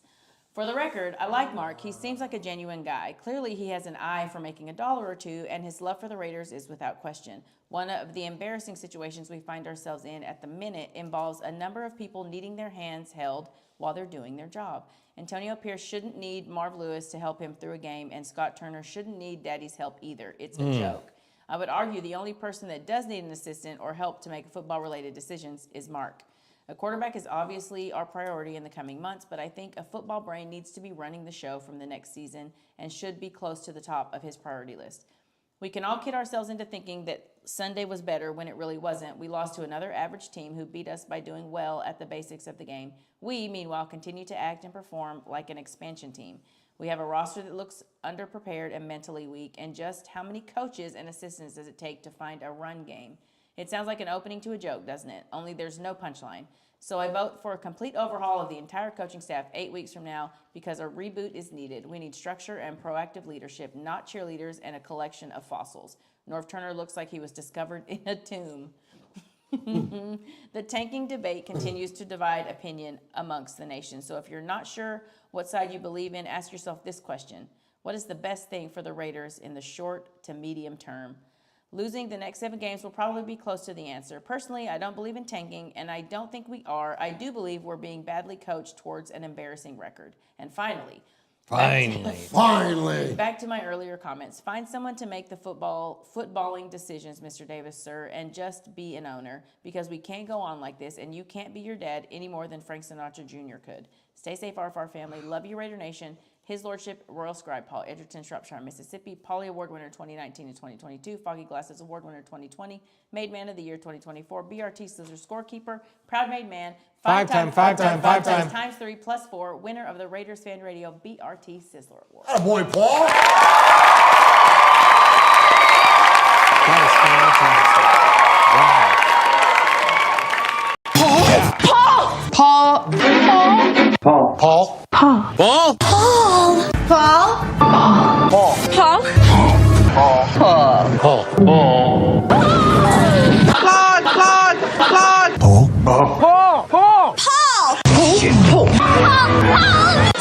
Your name Paul? Hello? Paul. Hello? Paul. I met him with Paul. Who? Paul. Paul, yes, Paul. Paul's not here. Hey, Paul. Paul. Hi. I'm Paul. Darn right you are, Paul. And wow, Hell yeah. You know what? That's a very profound thing. I mean, you're talking about Christopher Tolkien. You know what I mean? Julian Lennon is one that he put in there. You know what I mean? Like, I mean, one of the Lucas kids. You know what I mean? But like when you have the, and really, and it's not a shot at Mark or any of those other folks, you know, that he named or otherwise. But when you have a person that's incredibly innovative, and you know, when it comes to Al, it's the Maverick status or whatever. But not only to have the football innovation on the field that he came up with, but then the front office innovation that he came up with, and then you have the marketing innovation that, like, Al Davis is genius at multiple levels. To have an expectation that your kid is going to be at that level, I don't know if it ever. Same thing with, again, go to Tolkien, go to like these folks built worlds. They had these. I mean, you think about it, these things are still resonate and still have relevancy in our time now. You know what I mean? And so to have an expectation that their kid would be able to follow up and do the same, I mean, all you can do at best is hope that they can carry that spirit and tradition on. And no one wants to hear this, and I don't want to say this example, but look at the Hunts. Lamar Hunt was a rival of Al Davis with the Chiefs, and Clark Hunt and the rest of the Hunt family has carried it on. You know what I mean? Like they have. And so I don't like them. I can't stand them, but that's a good example of where you can carry tradition on. The Rooneys with the Steelers, another great example where you've had a beginnings of greatness and then you've carried it through. So all we can do is hope that Mark Davis is able to accomplish that. All right, let's get to the voicemails. As I mentioned, you can leave a voicemail at 909-345-3346. Do we need to, has everybody been made so far at this point? I think we got caught up on everybody. Yeah, we got caught up last week. Yep, we should be good. So good there. All right, so let's go ahead and kick it off here. We're gonna break format a little bit. Usually, this guy's kind of later on in the Sea of Fans mailbag. Okay. We're gonna kick it off. Coming in hot. Okay. Hey. You got lights? Oh, dim them. Dim them. You got candles? Oh, light them. You got aromatherapy? Sniff that shit. You got a bathtub with bubbles? Join him. Okay. Okay. Okay. All right. Well, I gotta find it. Hold on. Okay. Hey, you got pants? Oh, drop them. They're probably gone by now. So let's check in with our good buddy, and we joke about his dulcet tones and his smooth ass delivery, but he's also got great takes. Hell yeah, he is does. Italian born, but he will tell you he is Raider born Rico. Hey guys, Red Rico here, bringing you the positive angle. What's to be positive? that the future looks bright. Why? Because sometimes you need to pass through darkness to see the light more shining. Or you can say you have to pass through a issue to see better days. If we never experience the past mess for almost more than 20 years, we will never experience the Mayock and Gruden tandem, and we will never get to know one of the best defenders in football, Max Crosby. If we didn't get McDaniels and AP to finish the season, well, we wouldn't have Telesco picking up Brock Bowers, who got the credential to be one of the best tight ends in football and a centerpiece for a jigsaw to build up a dynasty. Dynasties are not built within years, but within decades or more. There's always a timeline. We have our moment already. Between in the end of the 60s and the beginning of the 80s, 3 Super Bowl we go out of that. Then we made a comeback in between the 90s and the 2000s, but we had our moment already. There are 32 teams in the NFL. Some of them, they never get a Lombardi. Or some of them, they get so near. Look at the Bills, they never amount nothing. The Patriots, before the 2000, before getting Brady, they needed to grow up the franchise. The Patriots always sucked. Then they got Parcells and Bledsoe, they expand, and they ended up with the 6th Super Bowl. Now it looks like it's the Muppet time. It's time to play the music. It's time to light the lights. You know what I mean? They were holding just 1 Super Bowl, and it was from the Jurassic, before the Kelsey, Mahomes, and Chris Jones trio. I really hope they're going to stop here. But we have to be the ones to stop them. Who better than us? Get that division back, take their place, when the stars align, and we will get our missing piece of the jigsaw, a badass Raider quarterback in the next draft. We have our Kelsey, Brock. We have our Chris Jones, Max. But we're still missing the director of the movie. You can't make any without him.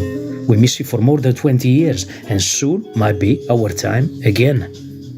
I'm not a tanking type of guy myself. I always enjoy a win, but let's put it this way. I won't get mad if we lose, and I will still watch them playing to see how good we can get out of a game. So, with all this say, keep the faith. Love you from the bottom of my heart. Cheers to all of you. And I'm out. Go Raiders. That was the positive angle.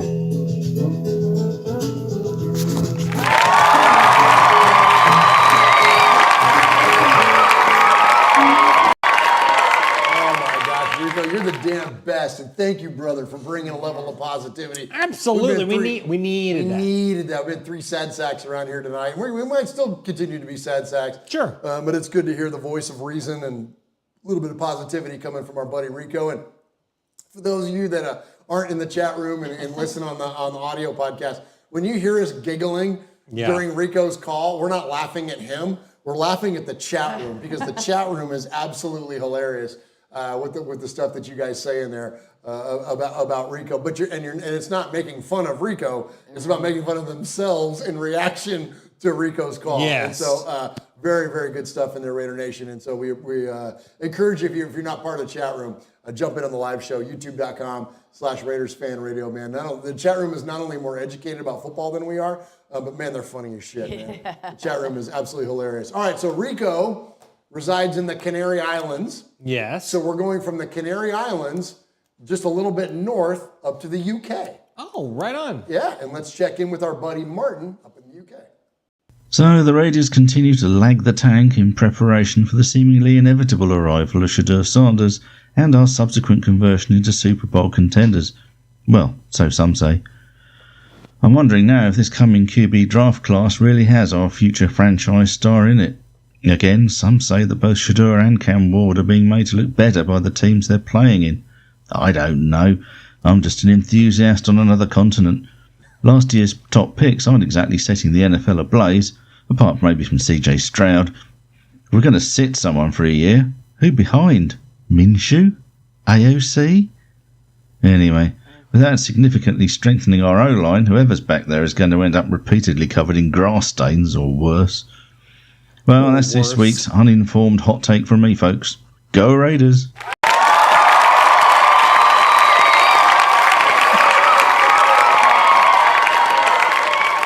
afraid to ask what's worse. Yeah, right? What else are you going to be covered up with back there, bro?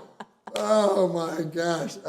So there, thank you to Martin up there in the UK, or he's the RFR Richard Attenborough, as we like to call him. There you go. Absolutely, you can you can narrate freaking the dropbacks of our future quarterbacks. Yeah. What unfortunate things may or may not happen to them. But anyways, we appreciate you, Martin, so very, very much. All right, now we got to get to the voicemails. So I got to bring all that up, Swag Jeff. So carry the show for a minute.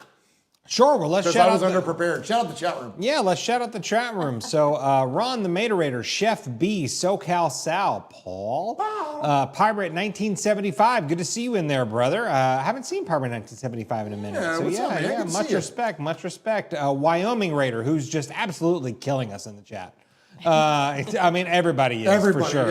Yeah, there's a lot of funny ass comments. Ron is killing it in there. So much respect. Jordan Ford, Vibrator, said, she said she listened to Rico's call. She said, I'm pregnant with triplets. Oh, wow. Hey. We're gonna name one Brock, one Bowers, and one Rico. After their daddy.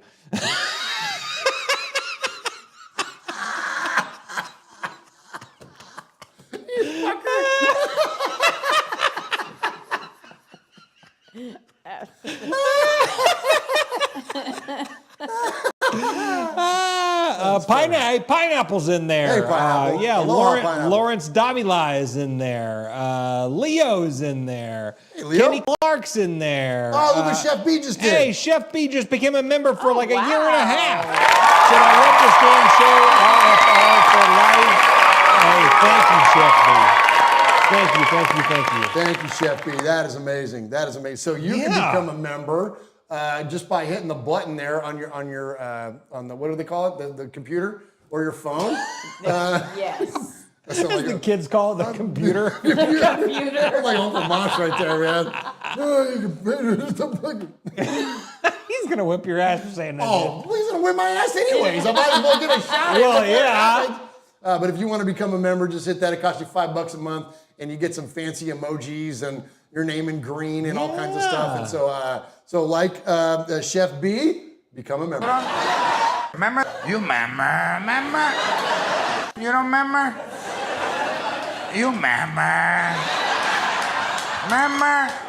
Shit, you cried a lot. I thought you remember. I appreciate all of those of you that not only the super chats, but everybody that's become a member here at Raiders Fan Radio. Okay, let's go ahead and get on with the calls. We're going to get to our buddy Josh. He's down in the 703, and we don't edit these anymore. Because listen, you know what Pat McAfee said? You know what I noticed this on the ESPN show. Okay. There's a disclaimer that goes up before the Pat McAfee show starts. And it said, you may hear some language because we talk like real people talk. Okay. And you know what I decided? I'm not going to edit calls anymore. Yeah. Do they? So on ESPN, they let it fly on ESPN. Let it fly on ESPN. This is the middle of the day. Nice. And so he's like, if you've got younger viewers or listeners, like act accordingly. Yeah. And so I'm going to give you this disclaimer now, and probably for the next couple of weeks, then we're just going to start letting it fly. We're never just going to get vulgar or anything like that. None of that will ever be acceptable. Right. But it's a lot of work, man, for me to go in there and edit out every F word and every whatever. So when it comes to voicemails, man, you hear some bad language, So again, as a parent, act accordingly. Yeah. You know what I mean? There you go. So there you go. All right, so here it is. Let's check in with our buddy Josh in the 703. Fam. What up, fam? Hey, I feel like I got played an Uno reverse card yesterday. The past few weeks, I've been praising our defense and lamenting our offense. I was actually more impressed with the offense yesterday. We dedicated. We built our plan around Brock Bowers like we should. I saw them moving the ball, staying in drives. I know people might say that first drive we got lucky with the penalty calls, but hell, we sustained one or two of their drives with penalty calls, so we should at least get one of those too. But man, the defense was just horrid. I I want to give credit to Tyree Wilson because he had that strip sack. I was hoping he'd build some momentum off that. He did not. Almost our entire cornerback room is injured. So, I don't know if that was the main factor or what, but it was good seeing the offense moving the ball. But everything, they seem to be doing a little bit better with that. It's his first day on the job, so, kind of like when you have a rookie quarterback and no one has any tape on you, so they don't know what you're going to do. That's what it kind of felt like. So, I guess we'll have to see moving forward how the offense does. But I did like the way it looked a little bit better. Could have gotten to stop. And I don't know what happened on that last touchdown. I mean, I was like, okay, we're going to stop them. We stop them right here. We get the ball back, we'll have a chance. And they just went cover zero. And all it takes is one guy to be open and the blitz not to get there fast enough, which is what happened. And, dude just walks into the end zone, no problem. So, I don't know, man. That hurt. I was sitting there thinking we had a chance and couldn't stop anybody. So to the Broncos, though, I hate those bastards. So, let's get it over with. Man, fuck the Broncos! Attaboy. F them indeed.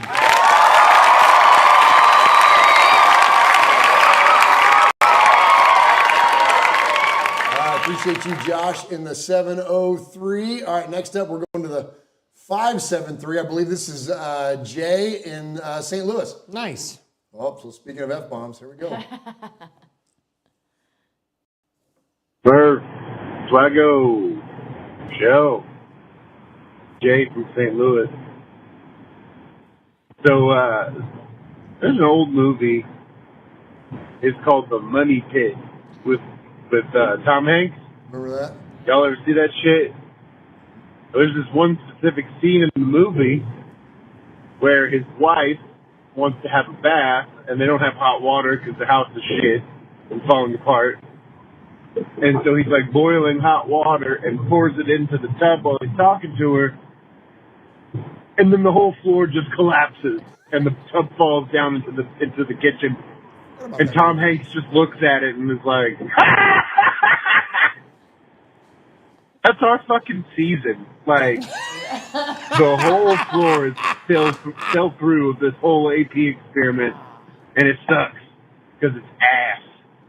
So, on that note, on this week's episode of T's and P's, my tea is going to be a junk food tea, the taco.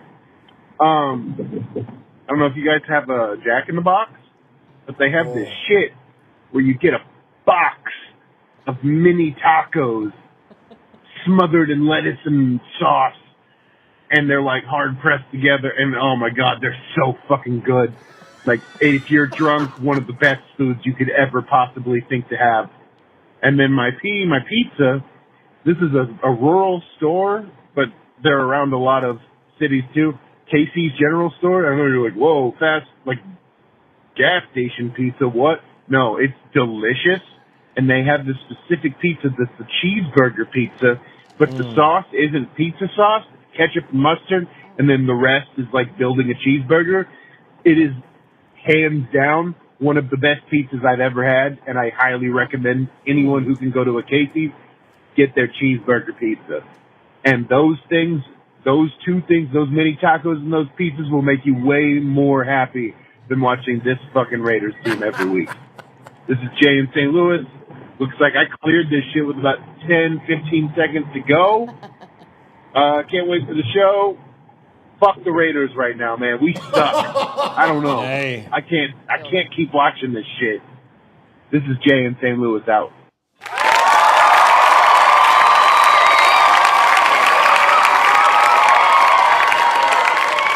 All right, let's hit the T's and P's here, man. So the T's and P's podcast, that's our tacos and pizza podcast that we're getting ready to start. We've been threatening it, and if anybody steals that name, like, shame on you, because we got that shit on lock.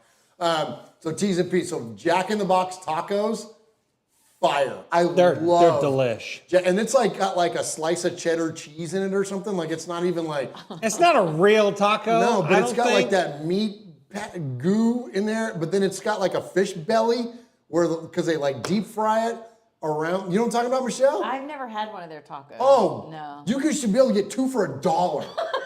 and it's no, it was 99 cents. Yeah, it wasn't even $1. It was 99 cents. And so it was like, so you got like the taco, right? You got like the corn tortilla, and then there was like a chunk of meat wrapped in a slice of cheese underneath there, and they would deep fry that, and then throw a little bit of lettuce, and then you had the Taco Bell hot sauce to put, or not Taco Bell, Jack in the Box hot sauce to put across the top.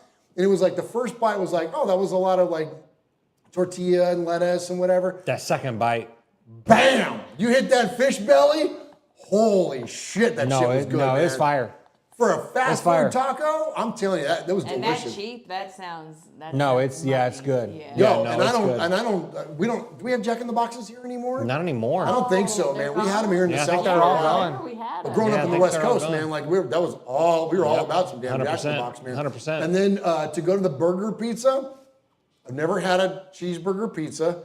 I don't eat beef anymore, not because it was a lifestyle choice. I'm allergic to it, so I don't eat beef anymore, so I can't have a cheeseburger pizza. But conceptually, it sounds fine. I don't know if I'd call that, even if I could eat that, I don't know if I would call that best pizza I would ever have. I'd probably just have a burger. You'd just rather have a burger, right? Yeah. Sure, yeah. Have you guys, either one of you ever had a cheeseburger I've pizza? never had a cheeseburger pizza, no. I've never.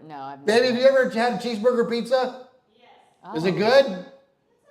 It's fine. It's okay. She says it's fine. She says it's okay. Yeah, it's fine. All right. But I respect your choice. Sure. This is not us pizza policing you. Like So- that's what you like. It's what you like. That's right. So before we move on from the T's and P's, before I forget about it, I want to respect a pizza joint in Covington, Kentucky. Okay. Goodfellas Pizza. Oh. Was it good? Oh my God. Goodfellas yes, Pizza. Yes. That was the last night we were there. Yeah. In Cincinnati, we stopped at Goodfellas Pizza. We got a pepperoni and pineapple. Okay, interesting choice. Which is That's my interesting, favorite. and that's my another. favorite. I'm a pineapple on a pizza kind of guy. Now that, you know what? And a lot of people that shit on pineapple on pizza, it's a West Coast thing too. Growing up. Yes, show that picture. The whole Hawaiian pizza thing, round table pizza, having ham and pineapple on a pizza, like that was a thing. Like it wasn't like, it wasn't, and now there's like all these like East Coasters and stuff. Can you see that? That's the pizza that we got in Covington, Kentucky at Goodfellas Pizza. And that thing was bigger than huge. It's bigger than Michelle. Oh my gosh, it's almost as tall as Devin, and Devin's like 7 feet tall. Yeah, exactly. And you know what? And we got that, and we put it in the back of the car, and said, "Oh my gosh, we'll be able to have some for breakfast." Tell me you guys crushed all of it. Oh, we crushed it. It was gone. You got a 21-year-old though, and 21-year-olds can Well, put and down we some had a damn swag Jeff. Yeah. Who knows how to put down a pie? Yeah, Well, man. it was that big, but it was only 8 It was slices. 8 slices. It was 8 slices, so they each had Now 3 and each I had slice 2. was Oh my God. about like that. It was like the size of an Andy Reid call sheet. Yeah, exactly. And then we went all Andy Reid on that pizza and just tore it up. Oh yeah, you did. It was Fact so good. of the week. That ain't true! That's not true! Or says he's fat! We haven't had a fat of the week for a while, so here we go. There you go. This one goes out to Swag Jeff for your weekend in Cincinnati. Fat of the week. You look like melted ice cream. Ugh, I can actually hear you getting fatter. Says he's fat! Who's fat? Too fat. Big fat fatty. Fatty. All right, here we go. Let's get up to, let's see, who we got? Oh, who's this? I don't know who this is. We got, we got Donovan next. Okay. Hey, Donovan. Let's check in with Donovan. Donovan. Where you at, Don? Hey, what's going on, man? It's Donovan, man. So, about the game, man. That's why, I had hopes he was going to go 10-7, make a wild card, some kind of special one, but, we here, whatever, you know what I'm saying? I'm here, man. I'm never leaving, man. Whatever happens, happens, but as far as, like, for the future of the Raiders, hey, look, man. You know what I'm saying? The quarterback situation, we all got our favorites in the draft or whatever, but I just go on the limb here, man. Just bring back Carr, man. I don't know why, man. Just bring back Derek Carr. Let AOC compete for the job, and whoever we draft is who we draft, man.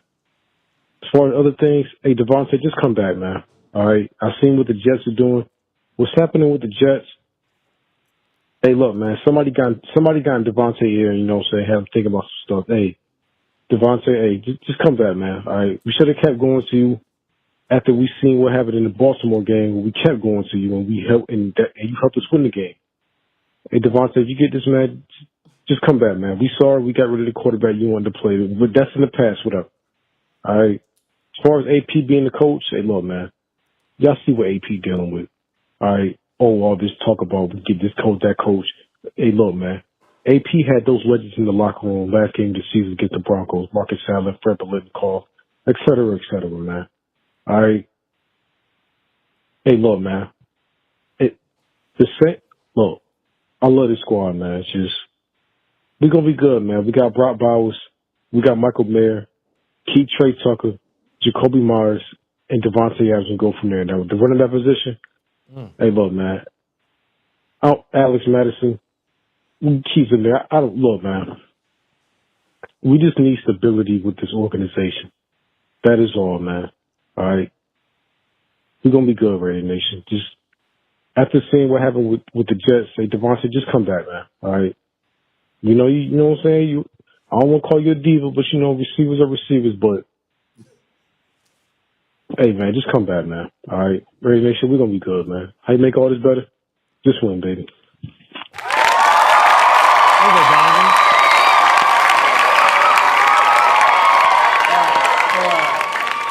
I love Donovan. I appreciate his calls every single week. Sure. And, we don't sit around here to always agree with one another. And it's okay if we have a difference of opinions, and it doesn't mean that any fan's opinion is invalidated versus another. So all that said, that preface, I don't agree, man. I don't agree with bringing Tay back. I made a post on Twitter earlier this week in that Al Davis said the greatness of the Raiders is in its future. We pine for the past a lot as Raider fans. Like when John Gruden came back, I was like, oh my gosh, like we get to relive those glory days, whatever.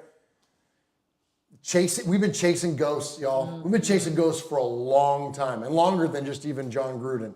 And we got to stop chasing ghosts. The whole idea of Devontae coming back and returning to that well. I'm sorry, man, I don't agree. And there's been a little bit of talk out there about, because now, the Jets have fully moved on from Joe Douglas and their head coach, and they're going to get a completely revamping of that coaching staff and that regime, that now Aaron Rodgers is likely going to leave. And people are like, oh, bring Aaron Rodgers and Devontae to the Raiders to have Shador sit behind Aaron for a year. Hell and I'm no. And that's the kind of stuff we got to quit chasing ghosts. Let's go in a new direction. So again, Donovan, thank you for the call. Please keep calling. And if you disagree, tell me why. We want to know. Let's have a conversation around it. But I don't want to bring anybody back. Anyone, not even just Devontae Adams. I want anybody to come back. Give me T instead of Tay. I want T Higgins. Oh, there you go. That's who I want. There you go. We got that $90+ million in free agency space. Dude. We got a lot of money, dude. Give me T Higgins. Give me T. Give me T Higgins and Cobes. I'm in. Yeah. Absolutely. Hey, try not to tear down the fort back there. Hey. All right, next up, let's get to our buddy in Fresno. He is Jacob. Murf, Swaggy J, and the lovely Michelle Swag. What's up, guys? This is Jacob from Fresno.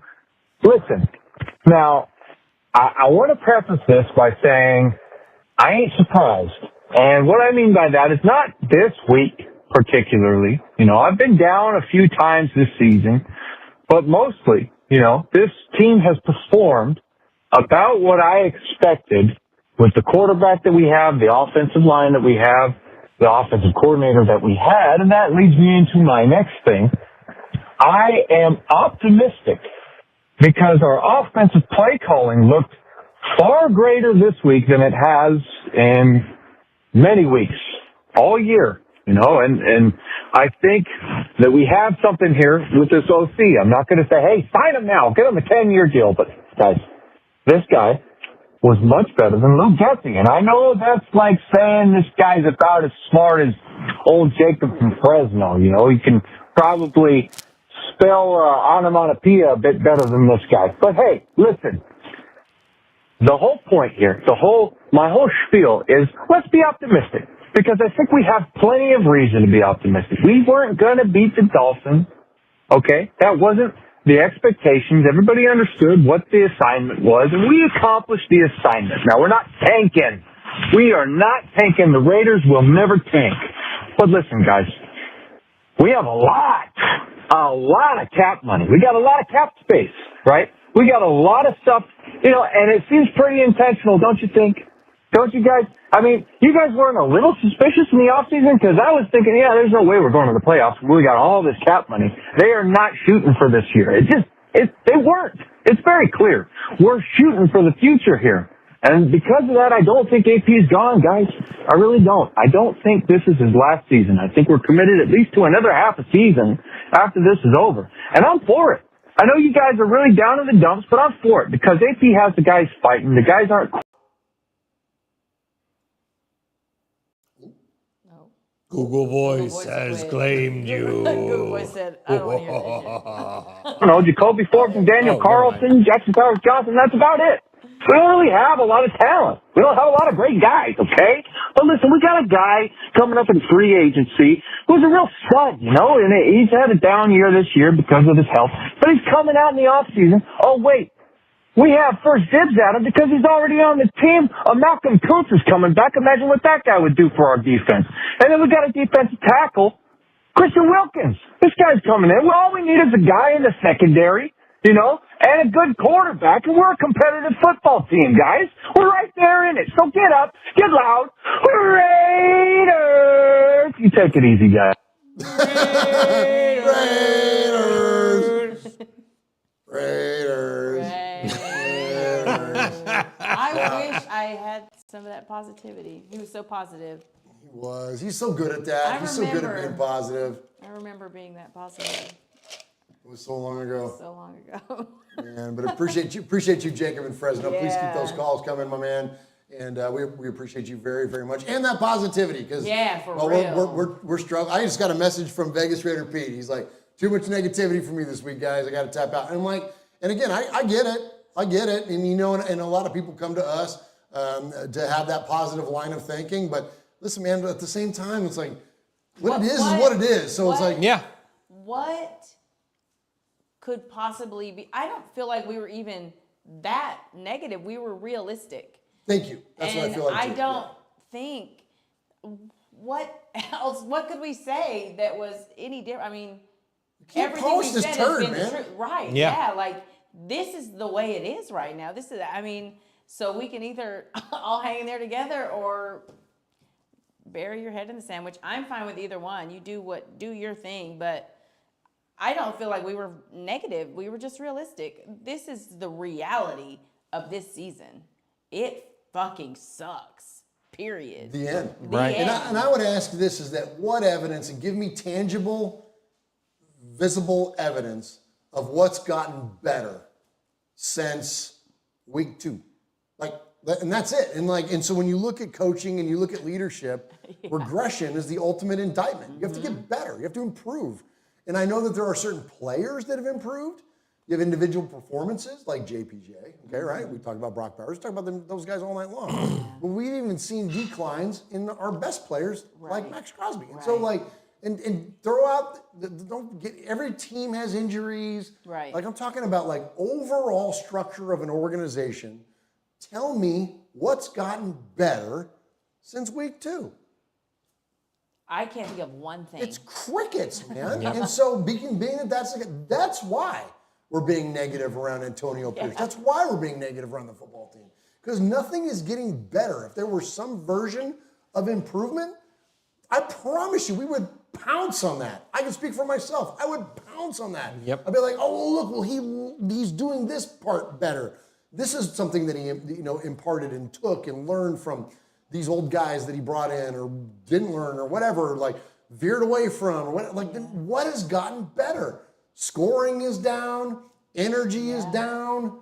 And I've even seen people say the team's still playing for him. Are they playing for him or are they playing for each other? Come on. They're playing for tape. I think they're playing. Yeah, exactly. 100%. I mean, you can't tell me that he hasn't lost a lot of whatever it was he had hyped up in the beginning. At 2-8, how do you not partially lose the locker room?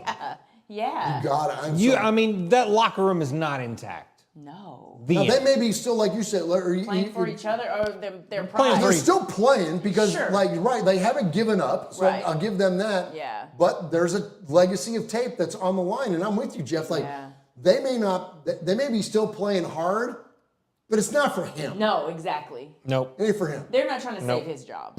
Nope. They're trying to save People his. aren't going to lay their, stick their neck out for him anymore like they were. You don't hear anybody talking about, hey, keep him or trade me. Nope. Right. Ain't nobody said that in the last 9 weeks. Nope. 100%. Yeah.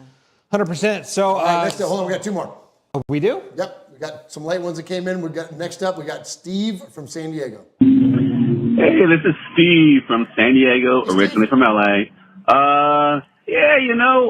We're just sitting here talking another week, and we know that they're trying to lose to get Shador. Anyway, it's interesting. I'm just, hearing different things. Now there's talk about Rabel replacing Antonio Pierce. Something else I thought about when I was telling about my theory last week was also, is AP part of the ploy to get Shador, to lose and do that? Is his job on the line? There's a lot of things that are, discombobulated or disarranged, and kind of feels like there's this movie that's like, where there's a bunch of particles to transport somebody to another place. You see their particles are in the air and then they get reassembled back in this place. It's kind of like that's what this team is like. It's a bunch of parts in different areas and they got to get reassembled back, in the right place, in the right way. And, I just hope that, to continue on, just Mark Davis does not make another football move. I would rather have Tom Brady just make the moves. And, what's interesting is, we were talking about, we don't want to be the Patriot way, but, the Patriots for the 20 years, were winning. Was it just win, baby? Well, they were winning. Were they committed to excellence? Yes, they were. Well, that's kind of supposed to be the Raider way. Well, what happened? And last year we were all excited with Antonio Pierce, and we were all felt rejuvenated with it. Man, not only the culture and the feel of the Raiders, and it's winning, and we can move forward. And I was thinking, man, you got to keep that continuity. I would have moved Champ Kelly to the GM. There's just a lot of things that are just disarranged. I just hope and think that they just make the right moves. So we will see, going forward. But wondering, there's a lot of things interesting. But I do like things I heard about Shador, seeing that he worked with Tom Brady. He really went after Tom Brady to get a lot of information. I like his attitude about that. So that's one good thing I heard about him. But, we'll see what happens. But, I guess we'll look to next year and see if they make the right moves. Because the right move is going to have to be, like I said, coaching and the infrastructure, and that all has to come together. And I hope they do, and I hope Mark Davis doesn't make any more football moves. You got to stop doing that. He doesn't value coaching, just like his dad did when he traded John Gruden away in 2001 after they got to the playoffs. And then look what happened. Anyway, so let's see. We're moving on. We'll see what happens next year. All right. Bye. Oh, he just snuck in. I had the Google Voice button.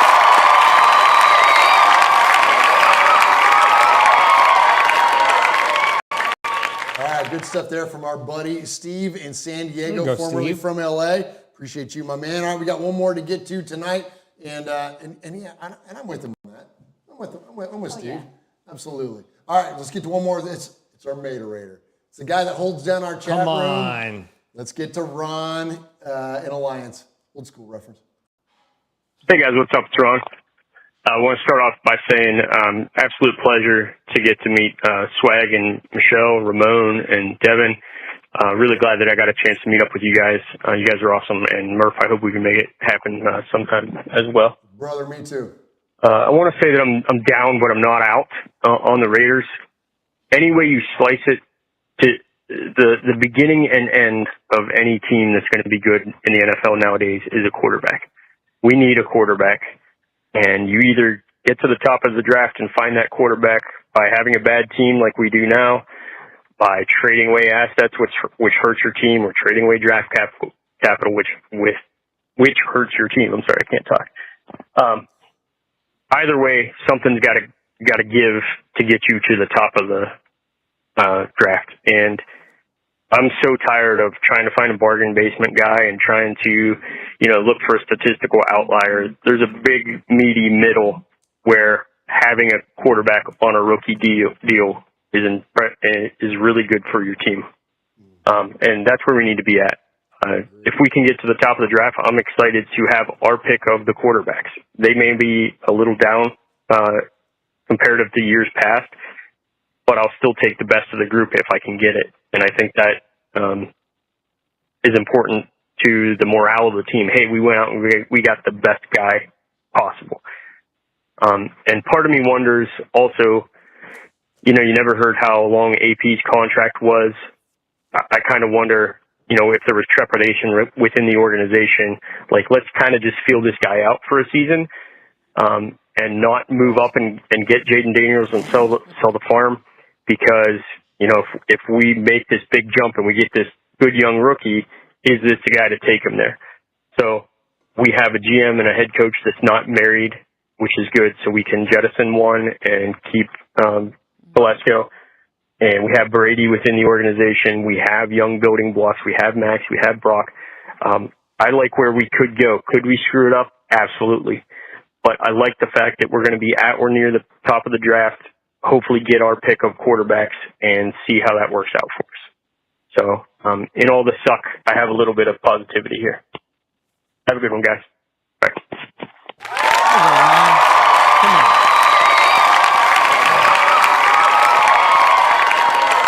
First and foremost, I want to acknowledge his kind words for you guys. You know what I mean? Yeah. For you in Cincinnati and Ron. I swear it's like one of the, not regrets because I don't regret anything, but one of the biggest misses on this show I've had is not getting a chance to meet you first hand in real life. Because Ron's been such a part of this show all the way back to 2016, man. Yeah. Ron's been a part of the show for a long, long time. So appreciate you, Ron, very, very much for your dedication to Raiders fan radio. One of his points in there was the rookie quarterback contract is a highly strategic thing for teams nowadays. Yeah. And I think that's a big thing that the Raiders can take advantage of, because when you do hit on a quarterback, okay, you can look at like this year, you look at Jaden Daniels, right? You look at last year with CJ Stroud. You look at when you do hit on those quarterbacks, you can build up the rest of your roster around said quarterback. You can make big moves on defense. You can do all those kinds of things because you have the cap room and you have the safety of cap room for 4 years. Right. Like, it's huge to be able to do that versus paying a veteran like Sam Darnold $10 million to come in and quarterback your football team, right? Yep. So and I know that that's a result of injury because of J.J. McCarthy, but my point being, though, is that this is an opportunity, back to the whole transition conversation, this is an opportunity for the Raiders to transition to a new version of the quarterback and have a shit ton of money to build around that guy. So hopefully that's the way that this thing goes. All right, that was the last of our calls. Appreciate all of those callers and emailers and chat room tonight. We love you guys so very, very much. So we always take our emailers and voicemails, and we establish a sizzler, which is the best of the best. And so, Swag Jeff, who do we have tonight? Absolutely. Well, we started off with some great emails from Soren, James Williams, and Paul. And then on the voicemail side, we had just an elite lineup tonight. Yeah. Just an absolutely Murderers incredible Row tonight, man. Murderers Row Yeah. for sure. So we started the night with Raider-born Rico, with Martin, Josh in the 703, Jay from St. Louis, Donovan, Jacob in Fresno, Steve in San Diego, and of course Ron the Mater Raider. But tonight's Sizzler Award is going to change things up for you a little bit, Michelle. What? Okay. Yeah, for sure. So tonight's Sizzler Award is going to go to now the five-time times 4 winner of the Raiders Fan Radio Sizzler Award. It goes to Paul. Attaboy, Paul. Sizzler. Sizzler. We are Metallica, and we are here for your Oakland Raiders! You know why we out here, and we ain't playing around today. From The Walking Dead to errant Jedi Knights, Raiders fans are a rogues gallery.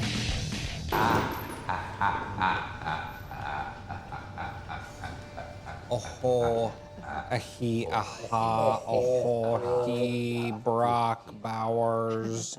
We're gonna win one more game, one more game, one more game. Which one? So generous. The Saints? Saints. Oh, wait, Saints. we do have to win that one. We got to win that one. All right, let's talk about this real fast and let's get on out of here because we got a long show tonight.